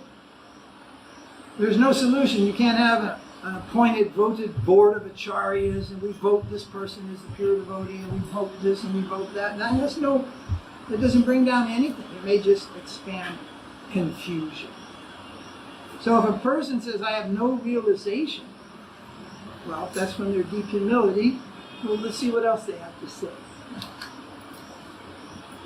But that may be too. That may be true. One time a godbrother told me, I believe chanting 16 rounds and following the 4 regular principles, you go back to Godhead. I said, I don't believe that. That's it? That's all that's required? I know so many people finish their 16 rounds, then they bloop. They finished their rounds for the day, and then they left the temple and went into Maya. They called it bloop. Right? In those days, they called it bloop. I don't know what they call it now. Many things are required. Giving up material desires, clearing the heart of all the annoyances, learning self-sacrifice and surrender. Many things are required as we chant our rounds and follow regular principles. There are ladies in Gujarat who have never broken the principles, and they never drank water on Ekadasi either. But they're not self-realized. And there are Sahajis that chant 64 rounds a day and follow the 4 regular principles. Not every Sahajiya is a party animal. They have Paramahansa Sahajiyas. They are stricter than anybody you've ever seen practically in your capacity. So it's not automatic just because you chant 16 rounds a day or even 64 rounds a day that it's automatic. Chanting must be offensive in the holy name. One should avoid offenses. There's proper conception.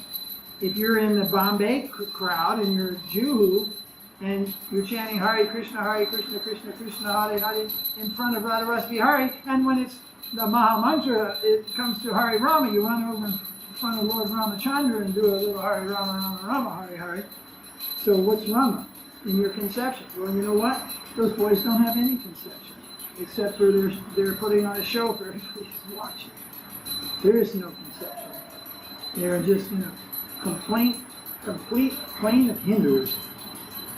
No Gaudiya conception traceable practically in the ISKCON brahmacharis at all. Flat out. It just doesn't match. And leaders will say, ISKCON Sampradaya hey. We are ISKCON Sampradaya. And I say, I don't know if you really want to do that.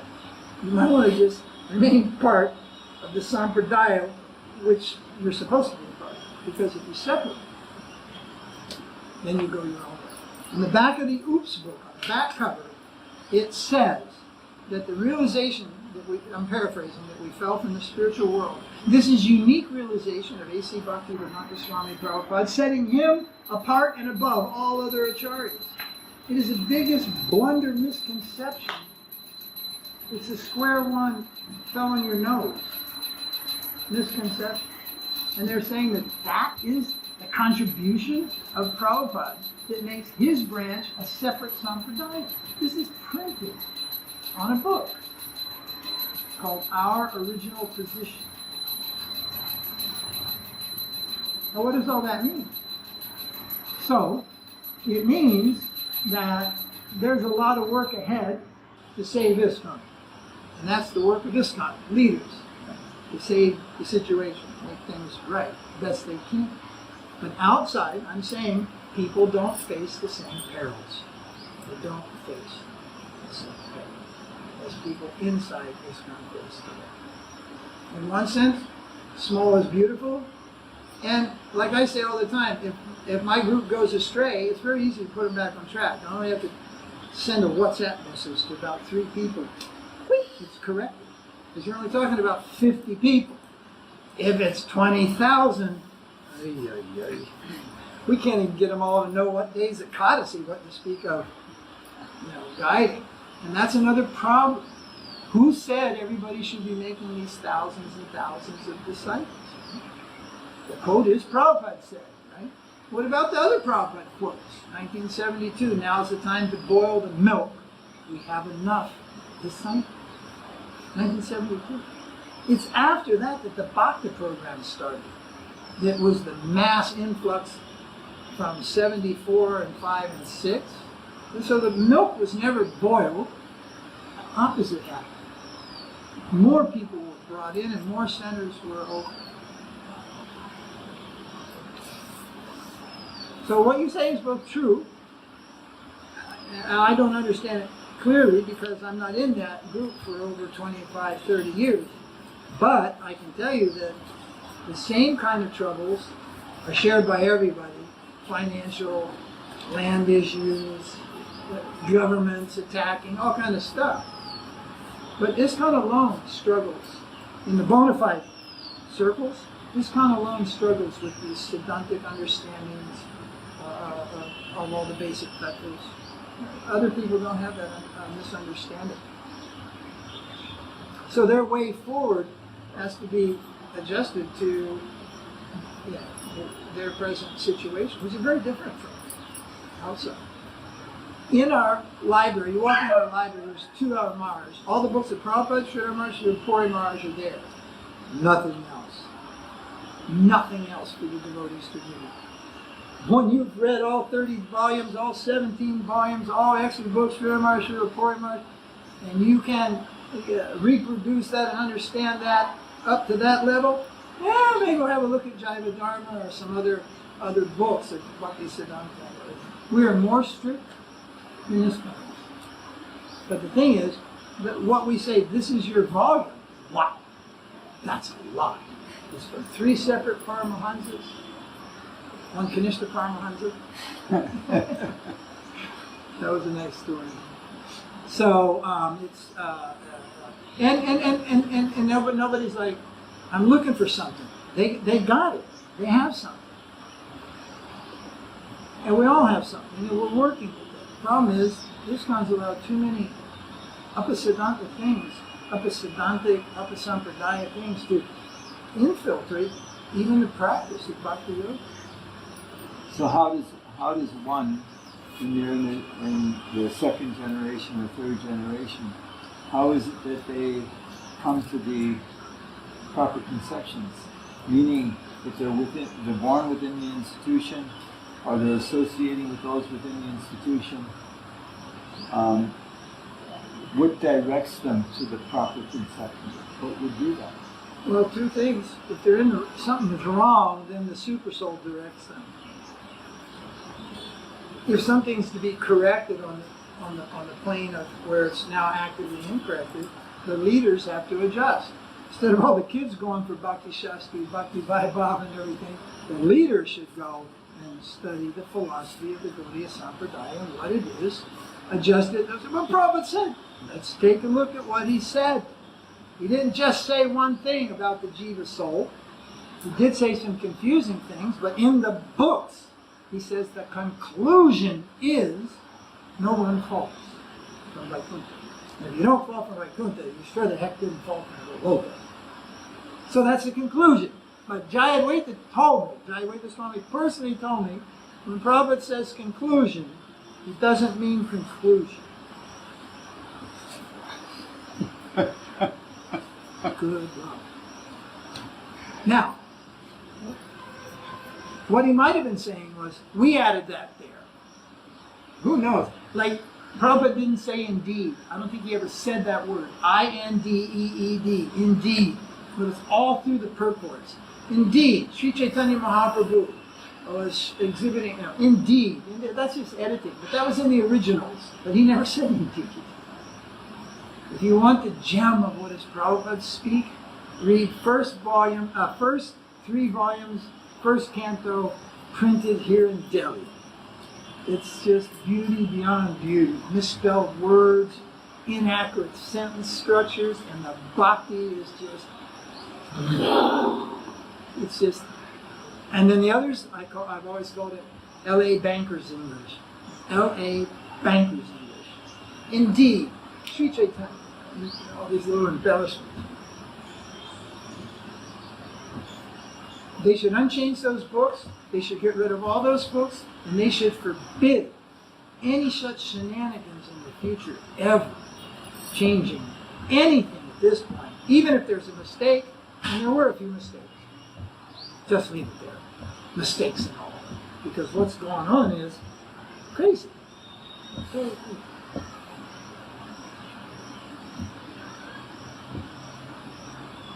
So, first thing, like I said, I wasn't joking, no votes. No voting. Voting is a demoniac, demon. Those are appropriate. See, they're caught between a hard spot and a rock. He did and he didn't. He did and he didn't. So, take a look at the broader field, Guru, Sadhu, Shastra. Not just Guru. Guru said, well, what Shastra said, what the other Sadhus said, what the Parampara, previous Acharya. Okay, then maybe some understanding has to be applied occasionally to some things that Prabhupada said. But when you take the whole thing in whole, it's pretty easy to see a balance. He's stopping the trend towards Mayavad. Because the Brahma Jyoti, Krishna says, I am the source of the Brahma Jyoti, the origin of living entities. It's even right there in the Bhagavad Gita. Living entity, the Brahma Jyoti is part of the Tatastha. Not to say that all the Tatastha is marked there, but it's part of it. So we know that is Mayavad, Brahma Jyoti, it is about the effulgence of Krishna. And as lights go, it's probably the best light you ever saw. The one that emanates from Krishna. The devotees have almost said, yes, Brahma Jyoti. It's just like, dude, it's the bodily effulgence of Krishna. It permeates the whole spiritual sky, Goloka included. I once read an appreciation of Bhakti Siddhanta, the Brahma Jyoti. Wow. That's not just any impersonal light. That's Krishna's bodily effulgence. So what is the effulgence of Radharani? Next time you see a picture of Radha and Krishna, ask one of the sannyasis or somebody who's been around. There'll be a halo like a Surya behind Krishna. So always people will say, who's that? That's Krishna. Who's the girl, in the West? His girlfriend. Sometimes that's Krishna's girlfriend. God has a girlfriend. Yes, God has a girlfriend. So, Like behind the effulgence of Radharani. Oh yeah. So always, everyone says, that's the spiritual effulgence of Krishna. That's the Brahma Jyoti. You say something about it. Oh. And no one ever says, what's that behind the girlfriend? What is that? So, if somebody asked you, okay, that's the Brahma Jyoti emanating from Krishna. It's not a halo, it's not an angel in heaven, it's Vaishnava. What is that? Well, the person will say that's the effulgence of Radharani. And it usually stops there. That's cool. Krishna's effulgence has got Vedic descriptions. And so does Radharani's. And they're not the same. Although some living entities generate from Radharani. So that would be from her effulgence. But her effulgence is not called the Brahma Jyoti. It's called Saranagati. Surrender. Shraddha. The halo of Srimati Radharani is Shraddha. The energy of faith is her energy. And her investment in the living entity enables us to serve Krishna. So the halo around Radharani is Shraddha. And Shraddha leads us to Saranagati. Without faith, proper faith, there is no surrender. And without real surrender, there is no real bhakti. It's just a shell of bhakti. No fruits of bhakti. So, at some point in everyone's devotional service, the more refined and correct understanding is required. Not that it's to be talked about all the time and this and that and there, but every person, in order to do bhajan, has to have it lined up. It's like lining up your airs. If you're going to do kundalini yoga, you have to line up your airs with pranayama. You just can't dive into kundalini. So you can't just proceed in bhakti with all kinds of misunderstandings. It's not possible. A little bit in the beginning. 3 modes of material nature, 5, 4, you got it wrong, doesn't really matter. Other things really matter. What are you chanting? Rama. Is it Krishna or is it Rama? If it's Rama, it's even not up to the Dwarka standard, actually, of Bhav, and all these things are very less than Ayodhya, very low, increasing in Dwarka, but no match for Vrindavan.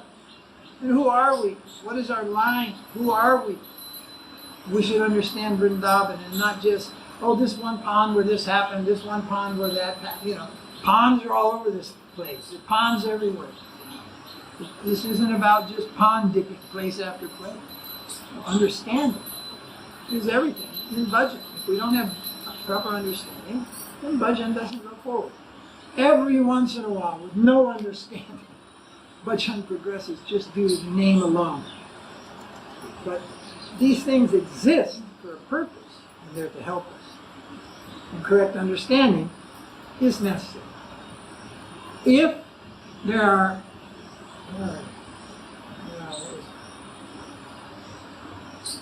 it's in the Prakriti Rasa book. Bhaktivinoda lists all the different categories of aparad, 10 offenses, and anarthas. And anarthas grow due to offenses. So we may already have anarthas, and if we make offenses, the chanting of Hare Krishna waters the weeds, not the creepers. So if aparad is there, then the garden will just be overrun by the unnecessary. The creeper will be stifled out. And the first reaction to nam-aparad is misunderstanding the philosophy. It's the first reaction, not leprosy. Bhaktivinoda says, tattva brahma, misunderstanding of the tattvas is the first one to manifest. If we had that book, they're all listed there in one of the purports by Bhaktivinoda. A misunderstanding. Again, this traces back. The whole story of confusion and problem today, one's connected to here, that's why, but where did that come? It goes here, it goes here, it goes here, it goes here. It goes all the way back. It goes back to Vaishnava Aparad is where it goes to. And things are catastrophic after that. Catastrophic. Then one thing leads to another, to another, to another. And the results are still going on in this society. Misunderstanding brought about by opera, various types of more interest in archana and homa than the actual bhajan. We're not so much for this archana business, this big homa. We do it in South India just as a show. Huge homas, big logs in the hole and everything. Chant Hare Krishna, your life will be sublime. That is Mahaprabhu's message, Prabhupada's message. And we do these things for preaching. But the devotees don't just think that, we're doing the monthly homa, fire yoga, therefore it's the crescendo. No, for the public it's a crescendo in South India. You have no faith in the holy name at all. Nobody does bhajan in South India. They do pujas, archana, homas. But we shouldn't think that this, even these, I don't know how to do them so fast, all these mudras. The first sign of Raganuga Bhakti is no more mudras, because these disturb Krishna.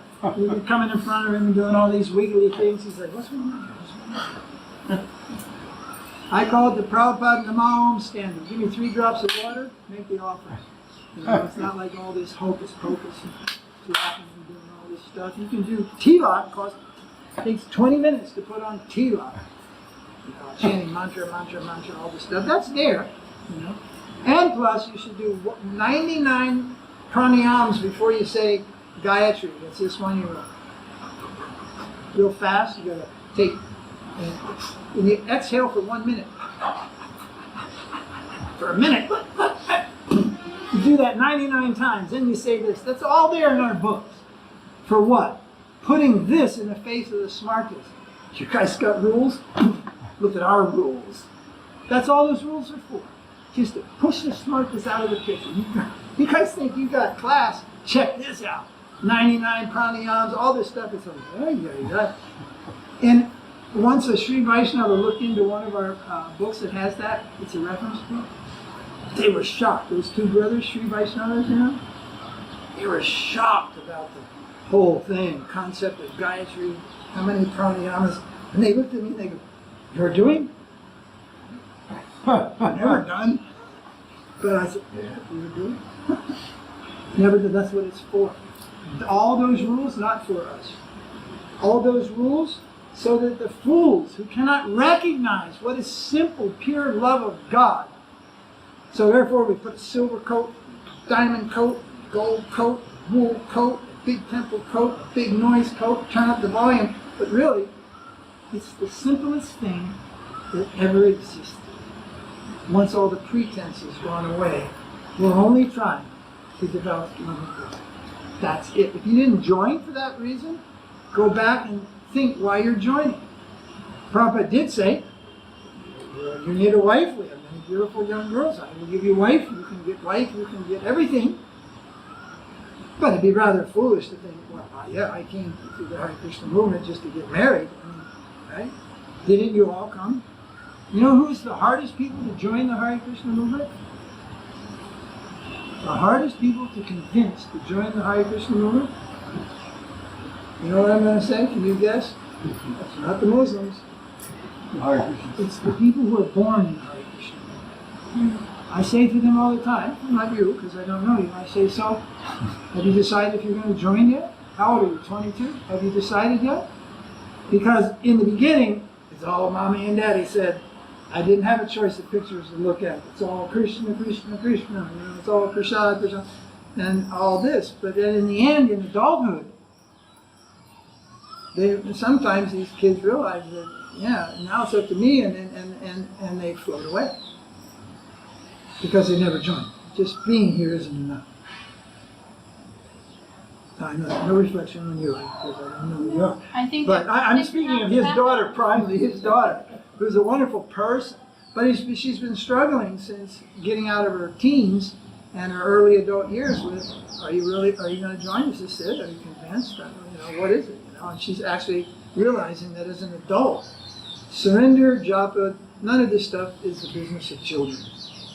We're just showing them and leading them in a pious life and pointing in the direction.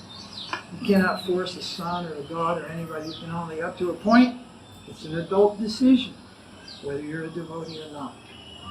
And a lot of people are just happy if their kids aren't doing drugs, you know, or just turned out balanced and they're going to have kids, grandkids. It's like, you know. So, but in bhajan, certain requirements are there. The stage of anartha nivristi has to be strived for. Bhajan doesn't go beyond anartha nivritti unless anartha nivritti is achieved. In other words, it doesn't go, you don't go to Baba Bhakti, but you got a whole bunch of knots in your heart, you know, a whole bunch of unfulfilled whatevers or attitudes or misunderstandings. That story in Brihat Bhagavatamrita, one day Radharani calls Gopakumar. Gopakumar's already gone back to Godhead. She calls Gopakumar, who's a cowherd boy, and she says, there is a Brahmin in Braj. I think she says he's attained Baba Bhakti. He lacks spontaneity in the holy name. He has not reached spontaneous love. He's got regulated Baba Bhakti, say so. He's missing this element.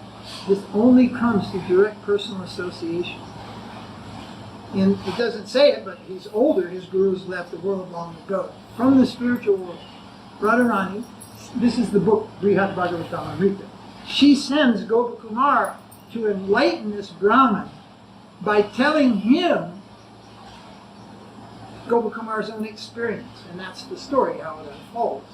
And at the end of the story, the Brahman has now reached the level of spontaneous love of God.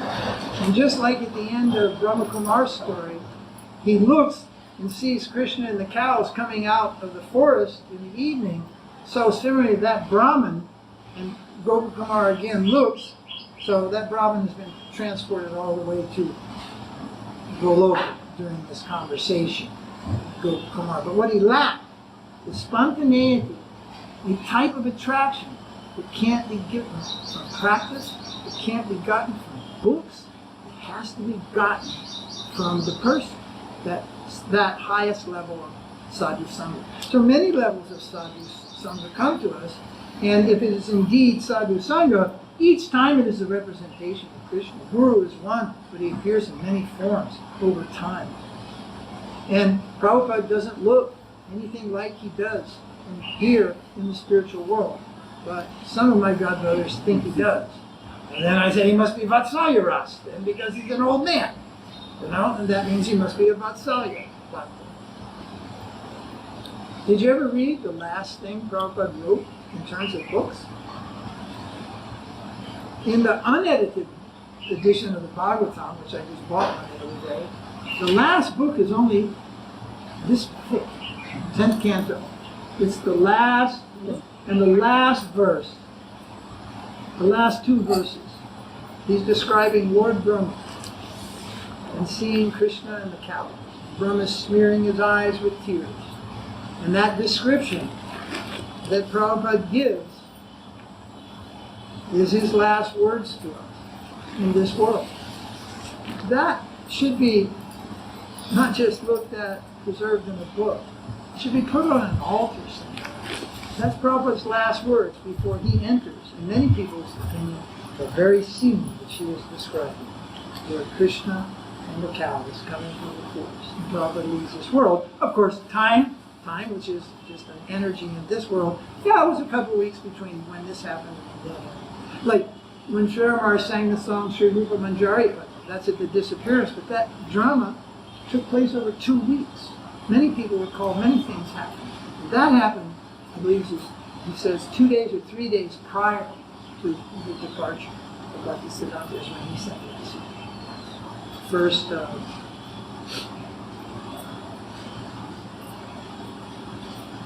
somebody should have Or just yeah, so what?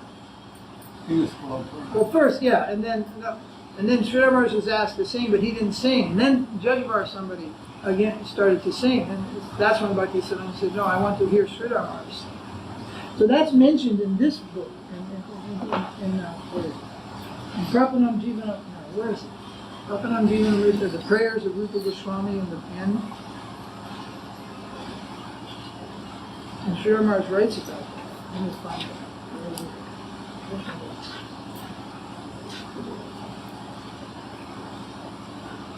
Srila Maharaj writes about that.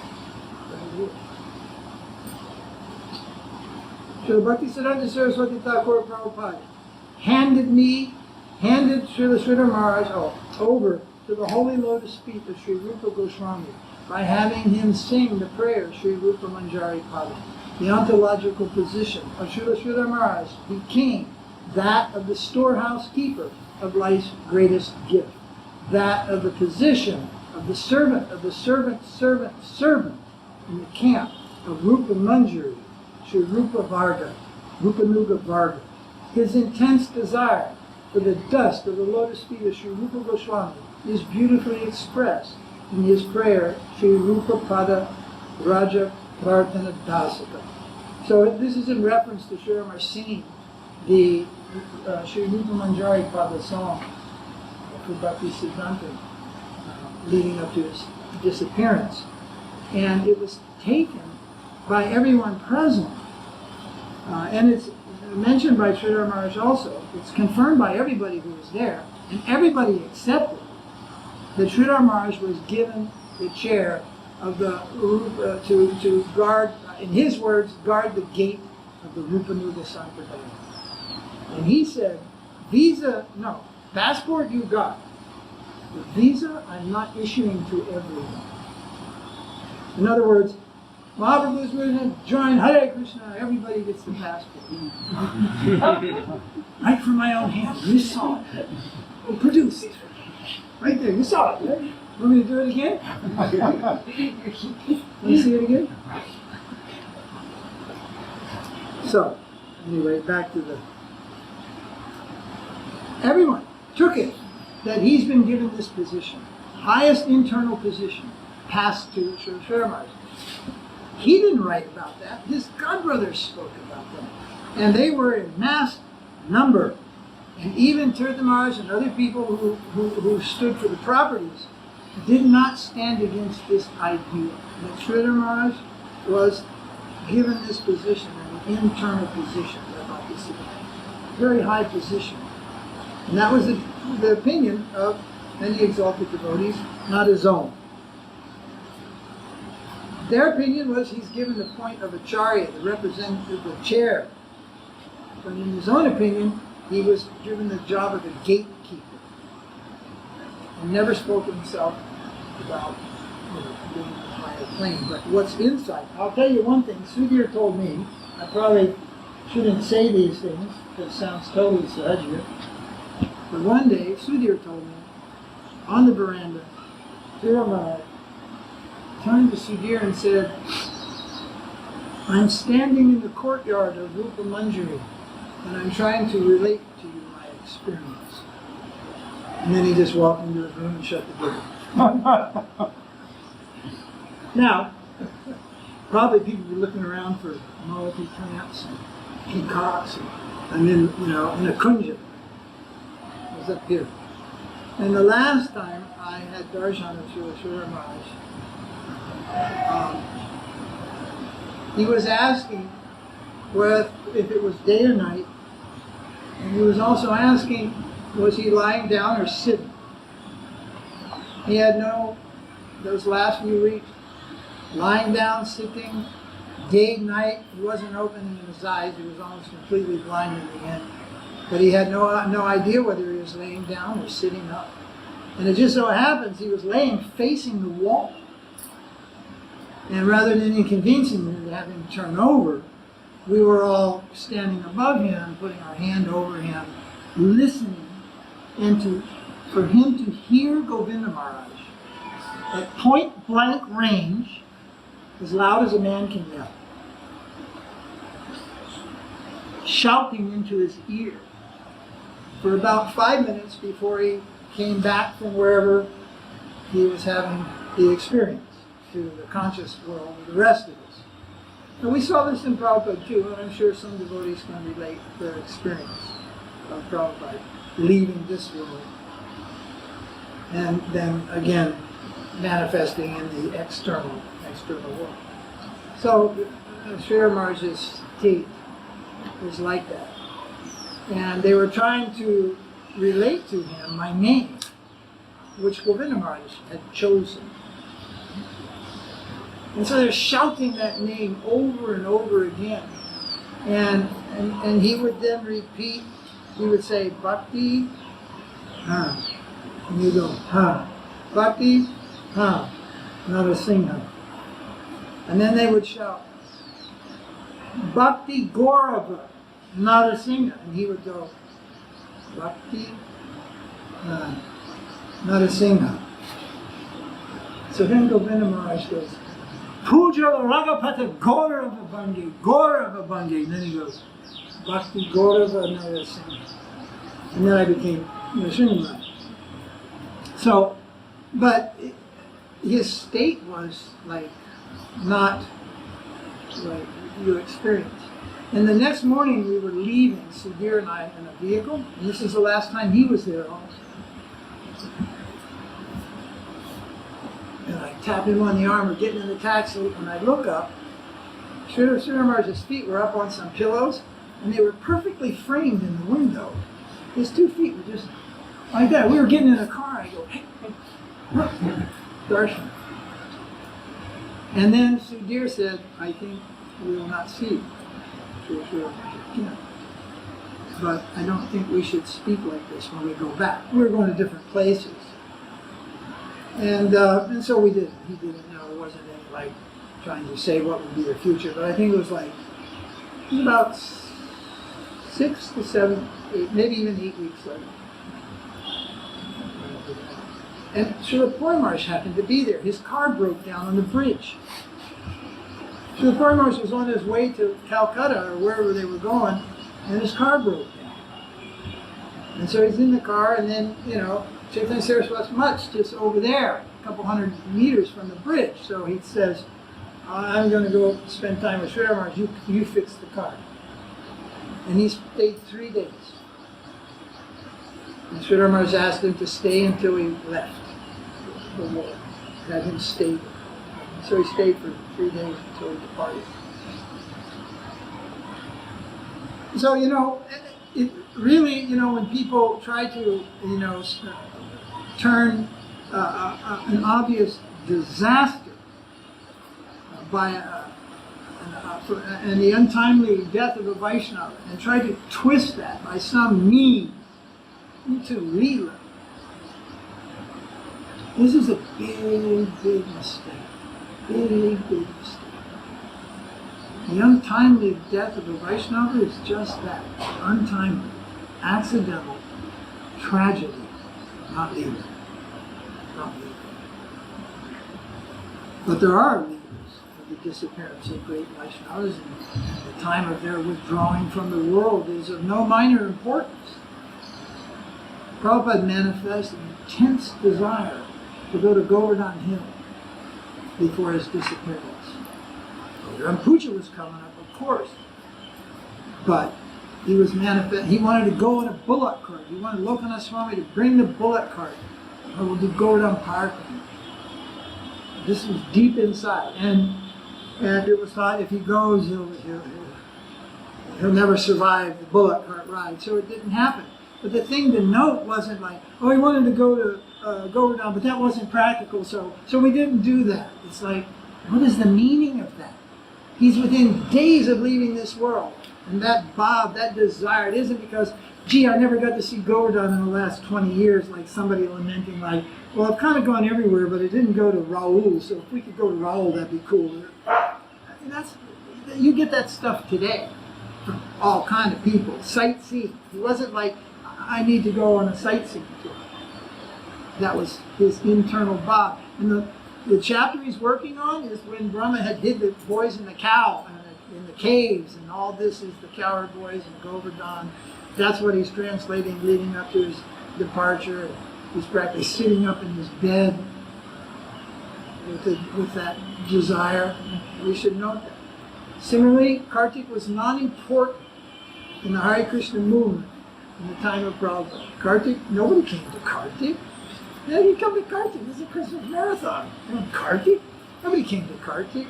Nobody worshipped Govardhan even, hardly. A couple of people only. You would have mound of rice in New York, wherever you were, that was going on Puja Deva, and nobody came to Kartik. Only after.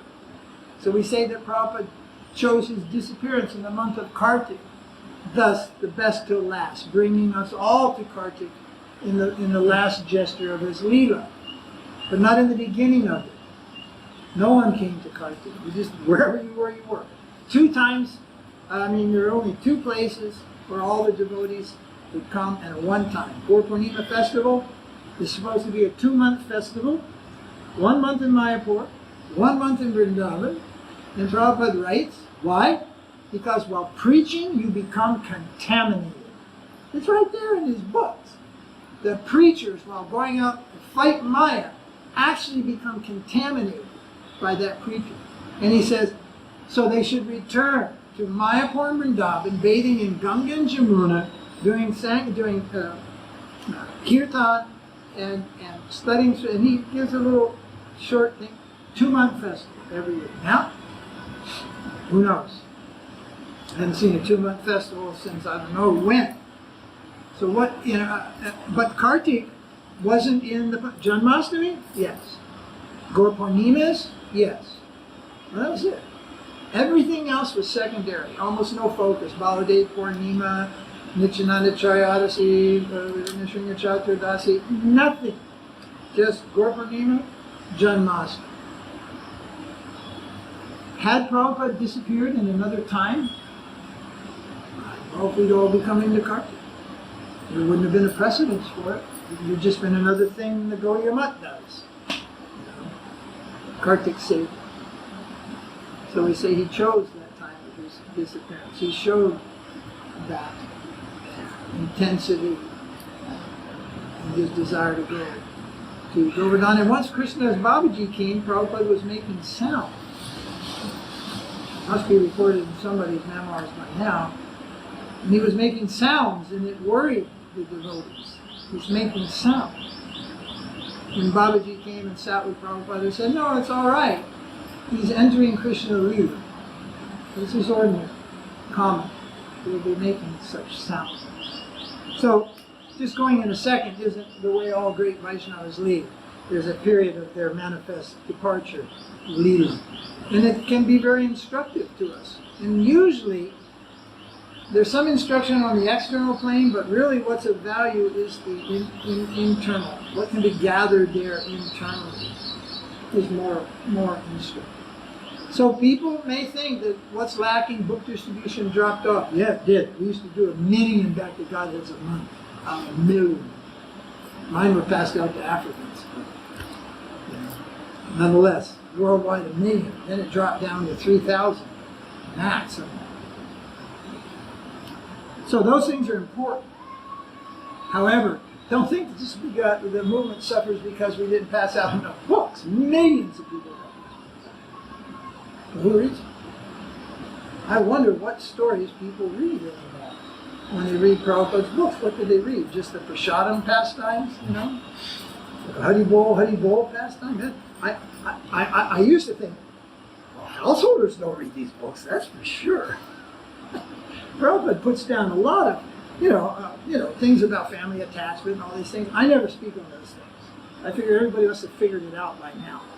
Everybody's adjusting and do the best you can wherever we are. But he put a lot on that. And I figure because he was very attached to his family. He liked his wife and his children very much, and it was very painful for him to leave. Think about it, he just walked out the door. He had a spat with his wife, and he walked out the door, and he never came back.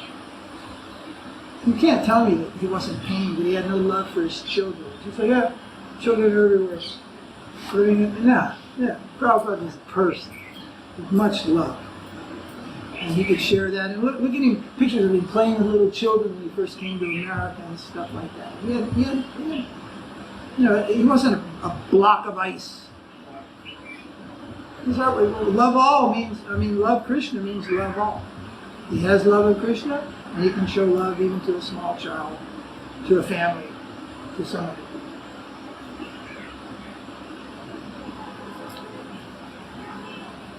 Pishima's famous. Prabhupada's sister. But we're not concerned about anything else about Pishima. Bhishma also printed Sridhar Maharaj's first book. She got the money from her husband, who we heard wasn't even a vegetarian. Prabhupada's sister's husband wasn't even a strict vegetarian.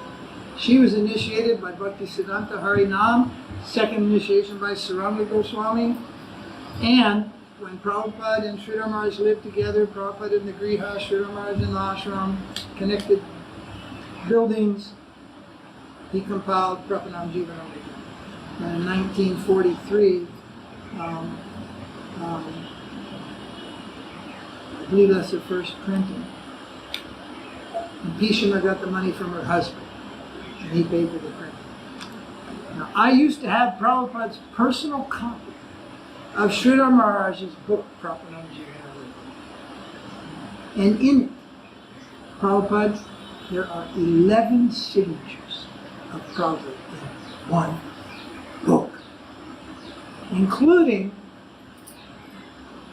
Abhaicharan Day, number 6, Siddhanta Banerjee wrote.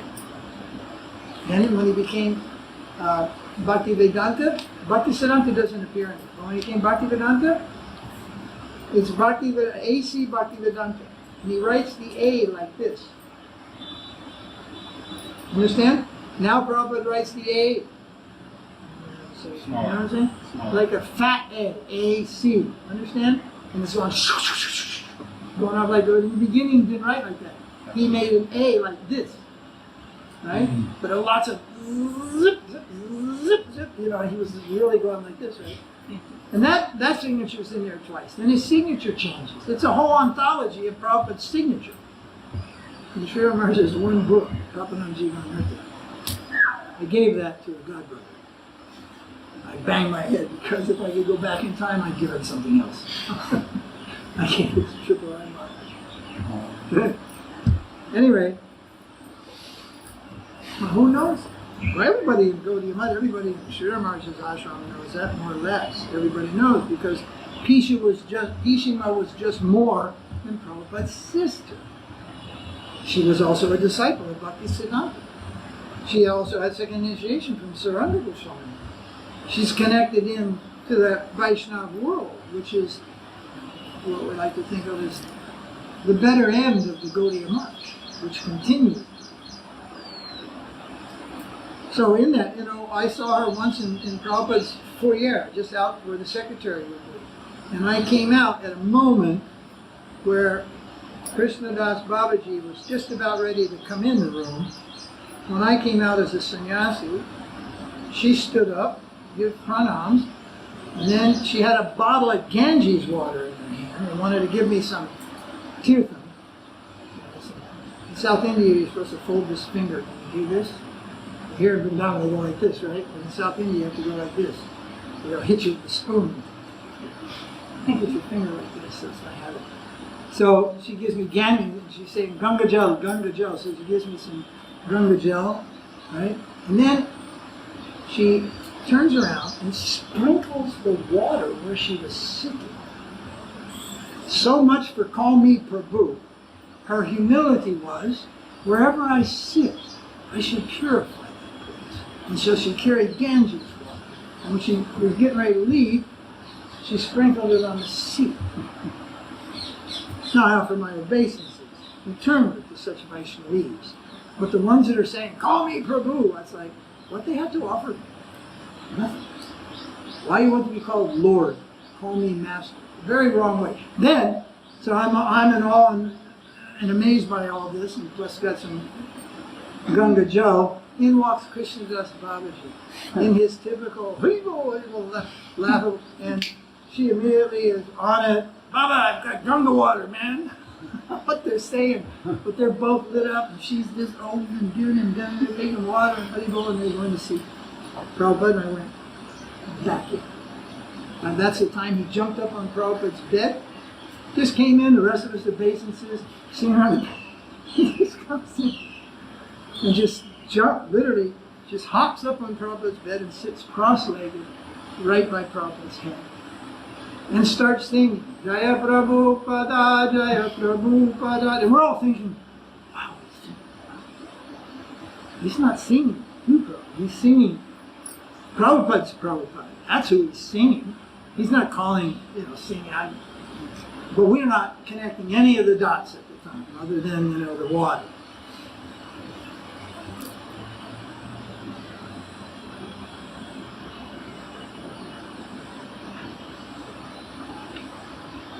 So every generation moves forward with one, a great loss, and the other, what they have, what survives. It may not be of the same quality, but the ideal must be preserved. And the people who may be of a lower achievement, but if they have that ideal, the flow connects. And new people who are coming in at the most base level are put on what Sridhara is called the right path. And when asked if he saw Krishna, he said, no, but I think I'm on the right path. Whereas Prabhupada would say, yes, I have seen God face to face. Why do you say dead? I have seen him, this and that. That's argumentum backwardum. That is not Vaishnava Bhav. That's where he's just doing his duty. You say God is dead, I say I've seen him face to face, and it is Krishna. God is not dead, God lives. Chant Hare Krishna. I was there when some college kids asked Prabhupada in Hyderabad, have you seen Krishna?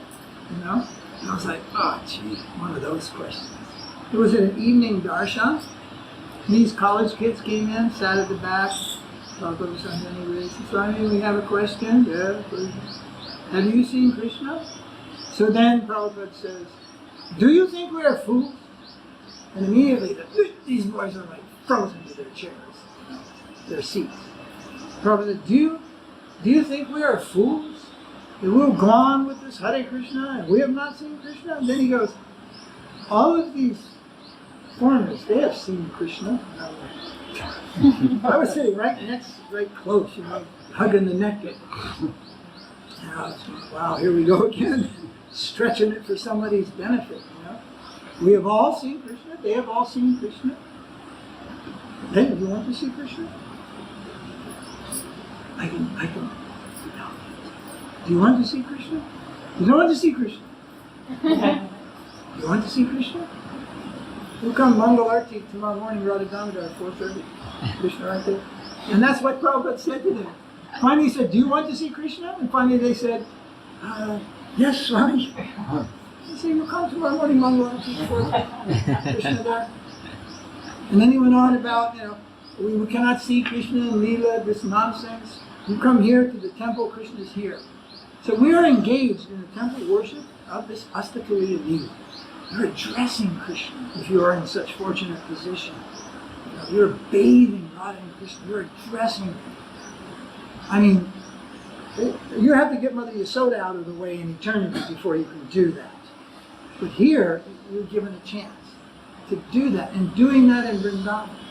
And people think, no, it's superior for just don't do anything, you just walk around the bridge and think about it. No, that's jumping way, way ahead. When the Vaishnava just thinks about it, is when he doesn't have capacity for that, do anything else for his Lord with this body, and it's become silent, then all going on internally in high performance mode. But we can't see that. But sometimes things are said, gestured, just little things, and they reflect on the depth of where that person is.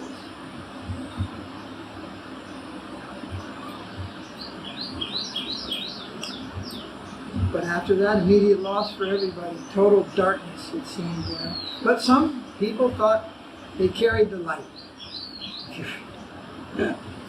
If you read, first, did you know that in every mutt that has a samadhi of Prabhupada's godbrother, who was an acharya, Madha Maharaj, Keshav Maharaj, Yajabar Maharaj, everybody, there's a special song for that guru at the samadhi. Everyone, there's a samadhi artik song for Sridhara Maharaj. For every major disciple of Bhakti Siddhanta, and even some minor ones, there is an artik song. For Srila Prabhupada, we never wrote a song.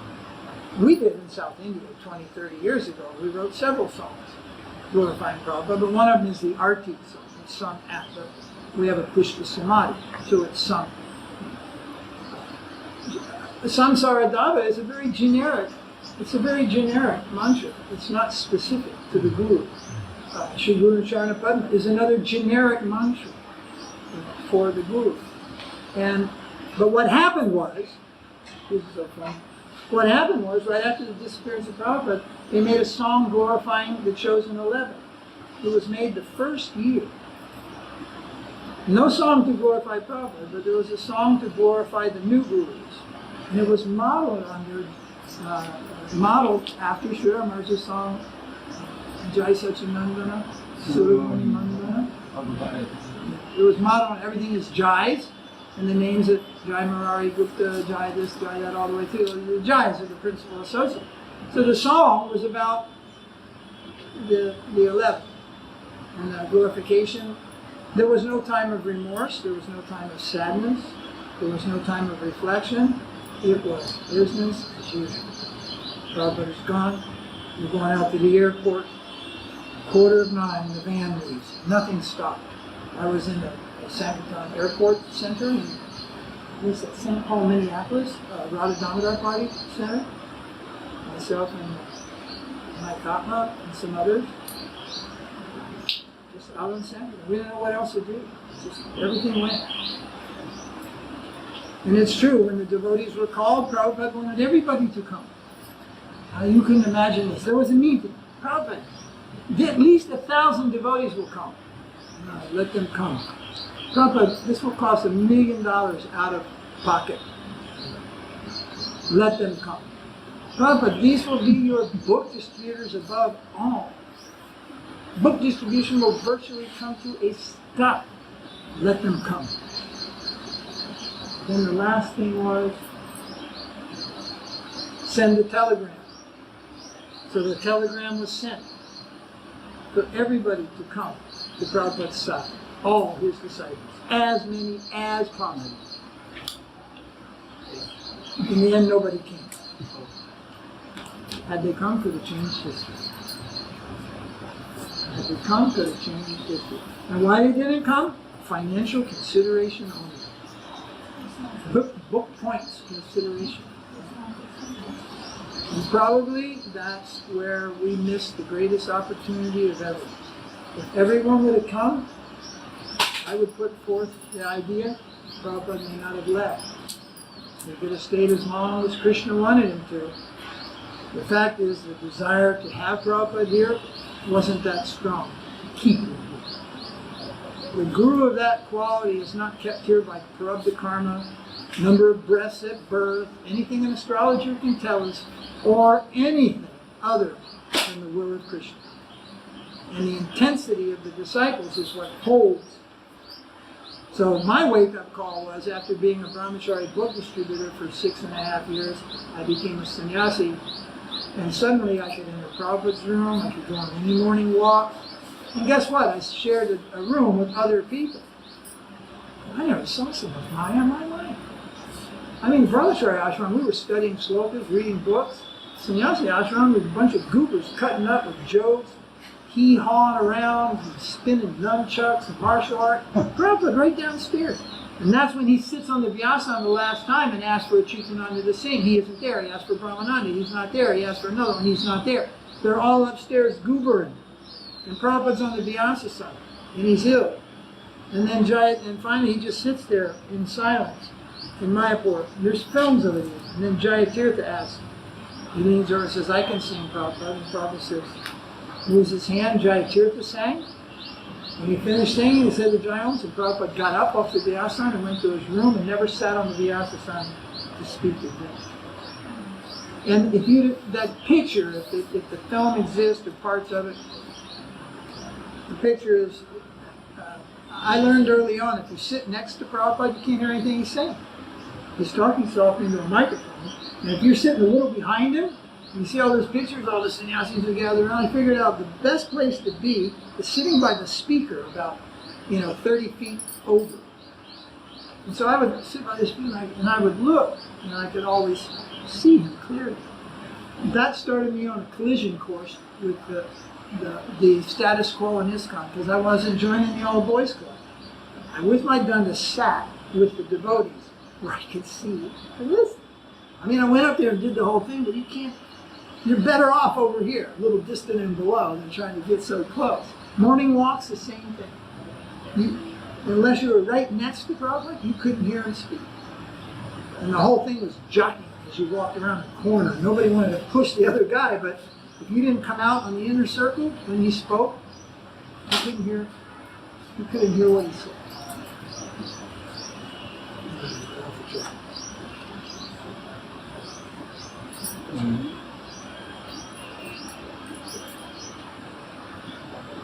Gaudiya Math tried to tell us that Swami Maharaj was a Vai Babu. Swami Maharaj didn't take sannyas in the right corridor, in the right sector. We used to get this from the Gaudiya Math. Get this. He wasn't authorized to go to the United States. And we're all just going, yeah, right. Thank God he didn't wait for the authorization. He got the authorization from his guru and from God himself, and he went. But they were trying to tell us, one, he's not properly initiated because he took sannyas from Keshav Maharaj, who's out of the Gaudiya Math. Secondly, he was not authorized to go to the West, and his books weren't authorized. This is the first thing that used to come from yoga people. Yeah. When this one arrived on the scene. Prabhupada arrived in humble mood to send his devotees to yoga people. They said, sorry, no place here for your people, not even on the floor. Then Prabhupada decided to buy his own property. Had they not done that, he hadn't thought to make a center in Mayapur. It was because Achyutananda and them were rejected, or Rai-Ram, whatever his name was rejected by Tirtha Maharaj. He wouldn't allow them to come to Gaur Purnima and even sleep on the floor in a hallway or a veranda. So sometimes a negative thing happens to make a positive, like who was it got insulted? Not Dhruva, the brother from Pandu, and what's his name? Dhritarashtra. What's his name? Who is insulted and leaves the family? Vidura. Vidura. He's insulted and he leaves. Huh. If he hadn't left, well, so much would have gone on. So one day Prabhupada had spat with his wife and he left. If she would have been the submissive Hare Krishna wife, so to speak, Prabhupada wouldn't have left home. Where would we be?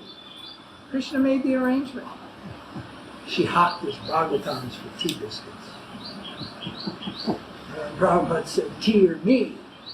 She said, well, of course, I never miss tea. And he walked away. But we say, all glories to Prabhupada. Because if she'd not been the instrument, he wouldn't have walked away. He'd have stayed right where he was. He was mortified about sannyas, he said. Mortified, but just think of it.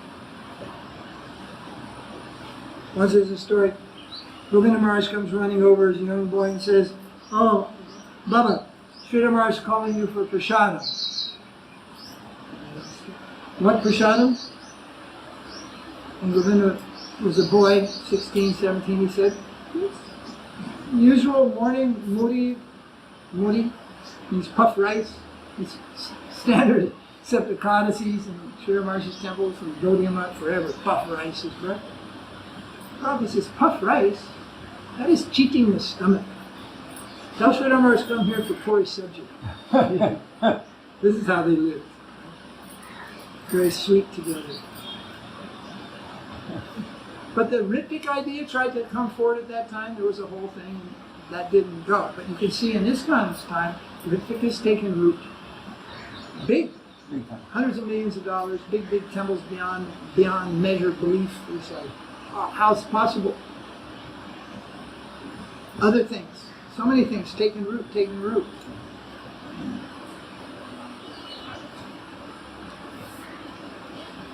There are issues, major issues. So the root cause of this all is... Excuse me? The root cause of this all is not following the original books. No, the root cause. Things were, well, it's like a banyan tree. It's hard to figure out where But there's no question, devotees, if you knew them, you knew who they were. For example, one day Prabhupada says, this Swami, and he says his name to us, prays for me to die. And the rest of you pray for me to live. That was a GBC sannyasi who later became a guru. And Prabhupada, in his own words, before a group of devotees said, such and such, Swami prays for me to die, while the rest of you pray for me to live. Well, what is that? Well, that means the Maya was already there. There were disciples who put their own pictures on the altar before Prabhupada left this world, even years before. One was in Germany, one was in New Vrindavan.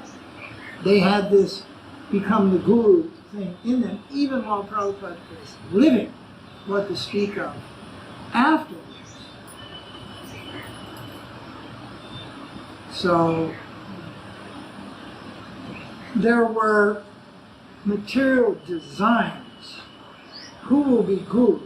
And what that all means in terms of name, fame, popularity, Pratishta Kamini, and all the rest of it. No proper thinking Vaishnava thinks like that. To become guru, particularly right after this. And being appointed by the guru is a burden. It is a huge burden. Udaya Maharaj came, and after that was all settled, the will was read, he came to live 1 month in my ashram with no assistant. He didn't have anybody with him.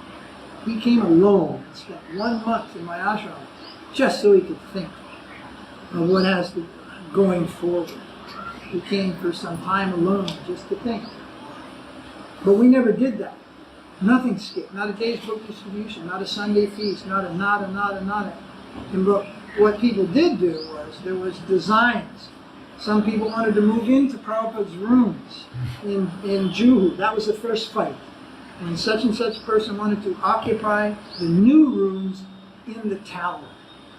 Prabhupada had a 5th floor, marble, beautiful headquarters, which he only ever spent 3 nights in. The Guru wanted to take that over. That resulted in building the Guru his own marble palace on the mezzanine floor, which overlooks the balcony, which is now used as a darshan hall, but it's got a darshan hall, a bedroom, a marble kitchen. It was set up for the Guru in charge of it.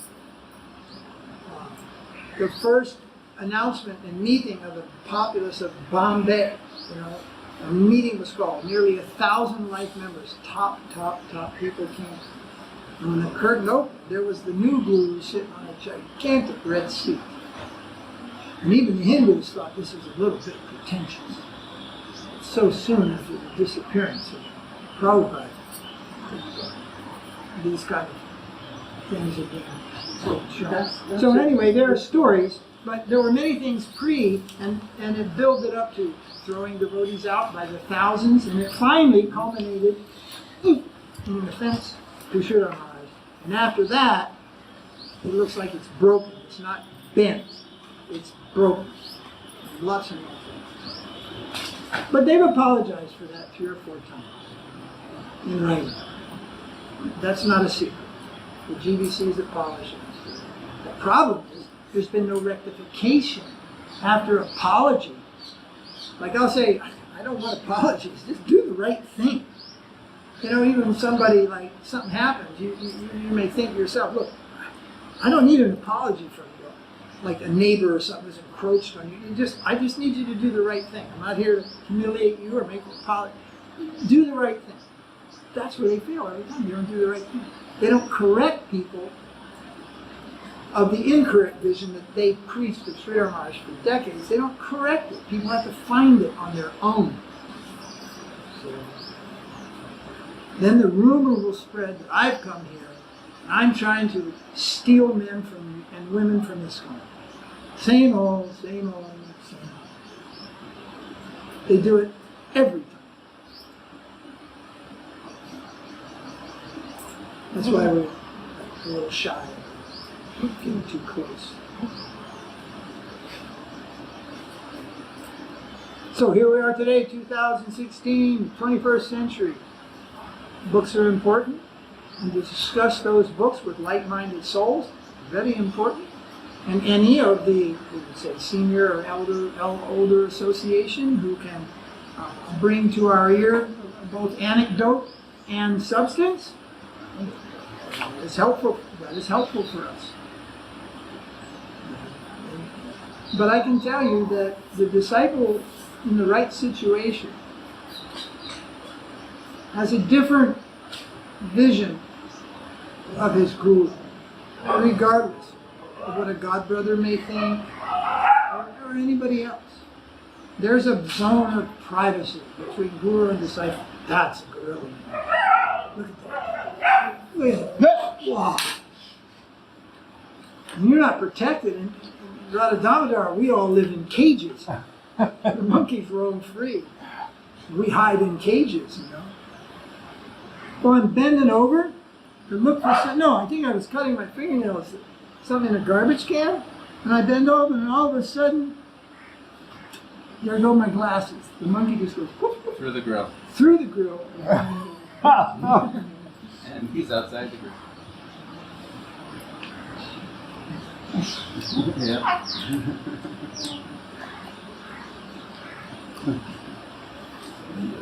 Yes, yes. I wouldn't think anyone can change the course of the movement, because it looks like it's already divided up, because everybody just does what they want. You can't talk something into Shivaram that he doesn't want to do. No matter what anybody says or votes, he's going to do what he's going to do. And he's backed by his disciples, and it's a done deal. You're not going to change anything. And you just go around the world, it's like that. It might be a householder in charge, a sannyasi, a guru, but it's just everybody's kind of doing what they think is the best thing to do. Some people are more this way, more that way. Some people have got total anarchy. Some people got total Hinduism. Other people are, you know, more like traditional, like in in Philadelphia, they chant Krishna Ekachakra. You know that poem? I need the paper to see. It's the prayers that Shastri wrote for Prabhupada. Oh. Well, Prabhupada wanted them sung in all his temples. It was sung for a year, and then it just faded off. In one temple in ISKCON, they would sing these prayers. They were written by a devotee called Shastri. He was Bengali, I think. He wrote 5 Sanskrit prayers glorifying Prabhupada. And every morning, in the last year of Prabhupada's presence, those prayers were sung when he came out of his room to greet him.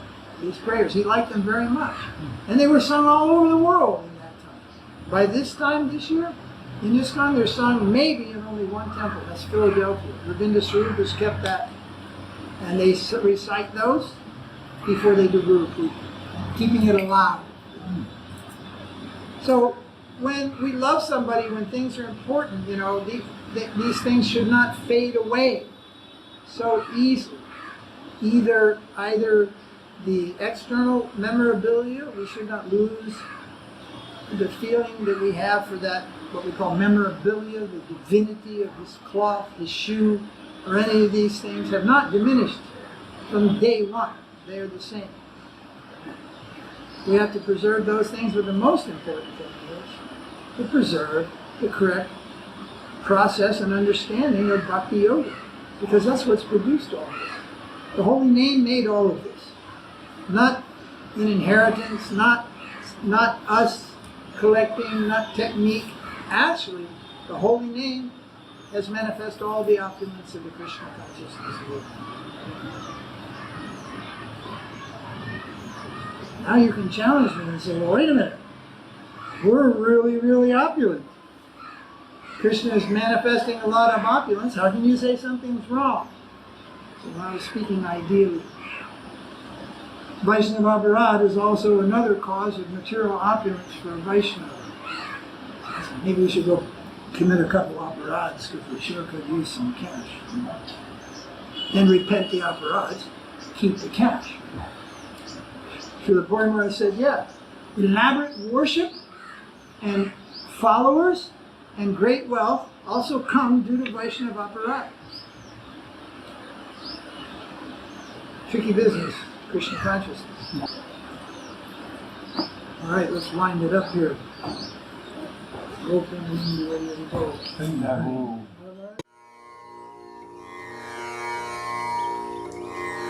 Hare Krishna, Krishna Krishna, Hare Hare, Hare Rama,